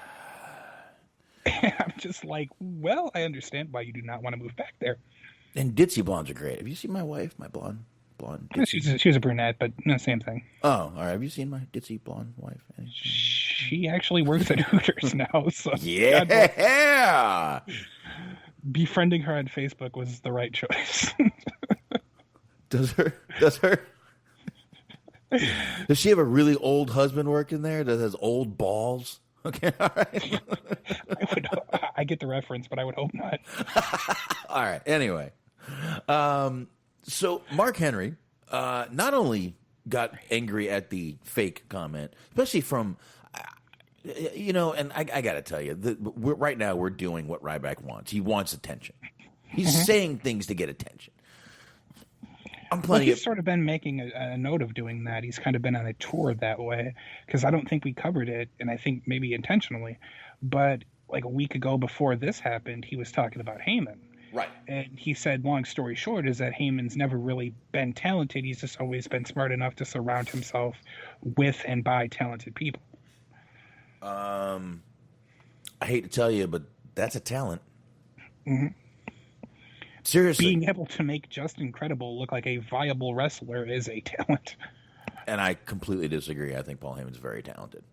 Oh, for sure. Dude, you don't have to be a fucking wrestler to be I got to tell you something. Talent is first of all subjective. You know, you can say this one's got talent, this one doesn't have talent. I may think someone has talent, you may think they don't. That's the way the world works. That's why some people like movies and don't like movies and don't like actors and do like actors. But Paul Heyman does have talent because you know why? Every time he walks out on television, he entertains me. Sure. Every time he's on television, I listen. I like hearing what Paul Heyman has to say. I want to hear what Paul Heyman has to say. That's a talent, to be able to engage people, to be able to literally have people want to listen to what you want to say is a fucking talent. Whether Ryback wants to admit it or not. He should think about that because he actually has a podcast that he does. Channel. There you go. And people listen to him, and there's a reason they do, is because they think you have some sort of talent. I don't know why, but they do. I mean... Again, subjective. I really do wonder just what it is that he has. You know, like obviously the pandemic changes things, but even before then, what his career prospects were looking like. Because he went from being this person that almost everybody thought should have been the world champion, should have beat Punk, you know, after the reign that he had. He went from being one of the most over people in that company to now he's on YouTube eating fucking Papa John's in his car. You know what? You're right. And you know what? I'm one of those people. I actually thought he should have been champion. I'm going back, looking back, this company may have known something we all didn't. Maybe they knew maybe he was a dick backstage. Maybe we didn't know that. But I'm going to tell you right now, I'm glad he wasn't, because that would be some accolade that he could hold over his fucking head. I'm glad right now, I'm glad he's just a fucking bitter, shitty person who's eating videos in his car like damn drops, who actually has a career and is in commercials now, and who he's trying to be. And I'm glad. I'm glad. He should be. That's what he should be doing. He's a shitty person, dude. You don't need to fucking do this. This is not how you fucking get attention. You want attention, go out there, do your little fucking show, and do something good. Mm-hmm. I'm sorry. I got a little heated there. Yeah, I get it. I mean, it is what it is. Like, I don't blame anybody who's in the position that Mark Henry is in to be upset that, you know, and he came in through Tough Enough, so there's already sort of that stigma of, you know, you got on because of a TV show, maybe you don't belong here. Like, The Miz had to deal with that shit for a very, very long time, and he did a good job of sort of ingratiating himself with people and winning people over and, you know, all that. But, you know, I could see how Mark Henry would feel that way. Is like, you know, but then again, Mark Henry was brought in because of his Olympic stuff, but I mean, he had to achieve something in order to be brought in. He wasn't just brought in for a TV show. But I will say he's done a complete 180 from his feud with Leo Rush, though, huh? Yeah. He's not mentioning the high-priced lawyers anymore. Now he's talking about catch me in the street and I'll beat that ass. Absolutely. Call you an asshole and give you the first fucking punch. My favorite part of this, and I feel like it's probably his second best promo after the fake retirement promo, was him saying, "Are you a champion in your home? Do your dogs like you?" Do your dogs like you? Like, I appreciate everything that implies. It's like, yeah, you don't have a family. Who would have a family with you? Do your fucking 8 dogs at home like you? Yeah. Mark Henry went full, I'll kick your ass here, man. I like this. I like that he stood up for this fucking sport. And I think, again, Ryback has just become just a bitter douchebag lately. Sure. And it really, it's not helpful. I mean, on one hand, I kind of get it, because like we talked about, he was so close, and then he had it like kind of ripped out from under him. But then, like you said, you know, who knows whether or not he actually did something to deserve that. And then at the same time, like, there's been a lot of people that have been wronged at some point in time by wrestling, or at least WWE, and they've gotten over it. There's, you know, some people that still hold on to that, and the people that still hold on to that, by and large, I tend to sort of look at them unfavorably, because unless you're somebody, you know, like Owen Hart's wife, she has every right to be. But if you're just mad that they didn't push you, or you're mad that, you know, your career didn't go the way you had hoped, you got to let it go at some point. Yeah, number one, let it go. Number two, like I said, maybe this company knew something we all didn't. Maybe he was just a dick. mean, let's face it, Ryback's known for that little whole feed me more thing for a little while and kissing Paul Heyman on the cheek. Sure. Anything else you can think of Ryback's known for besides being a dick? I mean, I guess it kind of goes in the being a dick category, but that commercial where he clotheslined that lady into a pool. Okay, that was his own commercial. He paid for that. Mm-hmm. But I mean, still, that is Ryback picking somebody who is, picking somebody who is overweight and making fun of them, more or less, by clotheslining them into a pool, so that he can hawk his nutrition supplements, which I'm sure are all by the board. Oh yeah, I'm sure they're all perfectly wonderful, yummy, delicious, tasty. His iCoke Pro. iCoke Pro. iCoke Pro, of course, yes. There you go. So, I'm looking around. I'm looking at this computer. I'm looking at that computer. I see nothing. I think we are done, which means I need to... oh, look, the song's right there. Look at that. Bring it on home. Yeah, hold on one sec. Let me get it loaded up here. Let me put it in the little thing, which is called Mixler. There we go. Got Mixler right there. I'm going to go ahead and hit the old volume there. I'm going to turn this down. I'm going to get this going, and I will get the plugs pulled back up. Oh, yes. It is plug time. And, of course, thanks, everybody, for joining us tonight. Really appreciate it. Chat room. And, of course, anybody downloading the show, much appreciated. Thank you so much. And, again, I know there was a lot going on today, and it was kind of a crazy day, new president and everything. But, again, I'd rather be and I think Smark agrees, I'd rather be your getaway from all that stuff than sit here and dwell on it and talk about it. I prefer not to. Yeah. Let's just not bother with it. Let's talk about the good stuff going on, like wrestling. Yes.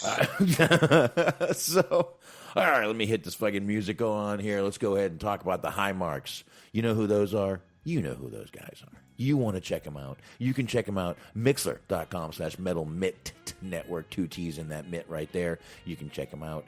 8:30 p.m. Eastern Time, Sunday nights, and you want to check out Cheeseman Mojo and G Wiz over there. They are always over there having fun. And, of course, you got Bobby Anthem and Bobby Blades, the Inhuman Experience. Always want to be checking out those guys. Subscribe to that channel so when they come back, they are on your feed. And, of course, Everything Unscripted Wrestling Podcast. Definitely want to check out those guys. You can get them over there at Blog Talk. Once again, just start typing Everything Unscripted. It'll pop out before you even finish typing it. Check them out over there on Blog Talk Radio and anywhere you find good podcasts. And Stephen Milan sharing the show, and we appreciate it. You want to see him reviewing some films? Go check him out. Letterboxd, boxd.com/Stephen Milan. There is 2 L's in Milan. Almost 8,000 films reviewed. This guy is a maniac when it comes to reviewing films. And you can always get us. We're on Spreaker, Stitcher, iHeart, Spotify, Google, TuneIn, Player FM. Once again, we will be on Anchor very soon. And we're on there. Like I said, we're just not on there. So go ahead, Smart. That is right. One more time, we're going to visit our friend, the Cheeseman. Cheese on Sports, Mondays, 8:30 on the Metal Mitt Podcast Network. Hockey's back. There's basketball. There's UFC. There's football playoffs. There's a whole lot of stuff to get into, and get into it they do. So be sure to check them out. And, of course, be sure to check our friends out at the Planet Raconteur. The Planet Raconteur podcast with Bobby Anthem, Papa Dave Sincere, and Yuck Nasty. Be sure to subscribe because season 2 is coming for you. And there's nothing you can do other than enjoy, because that's what you should do. So be sure to subscribe and wherever you get your gosh darn diddly dangly podcasts. Okay, Dr. Seuss. That's right. There you go. And he is correct, though. Once again, listen to all those shows we just mentioned.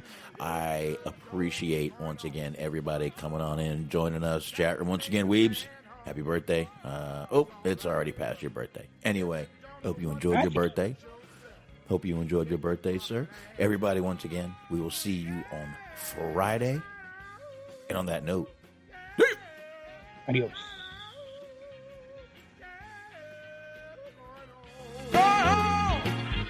to take your drunken ass home. It's all right if you don't know what to do with yourself.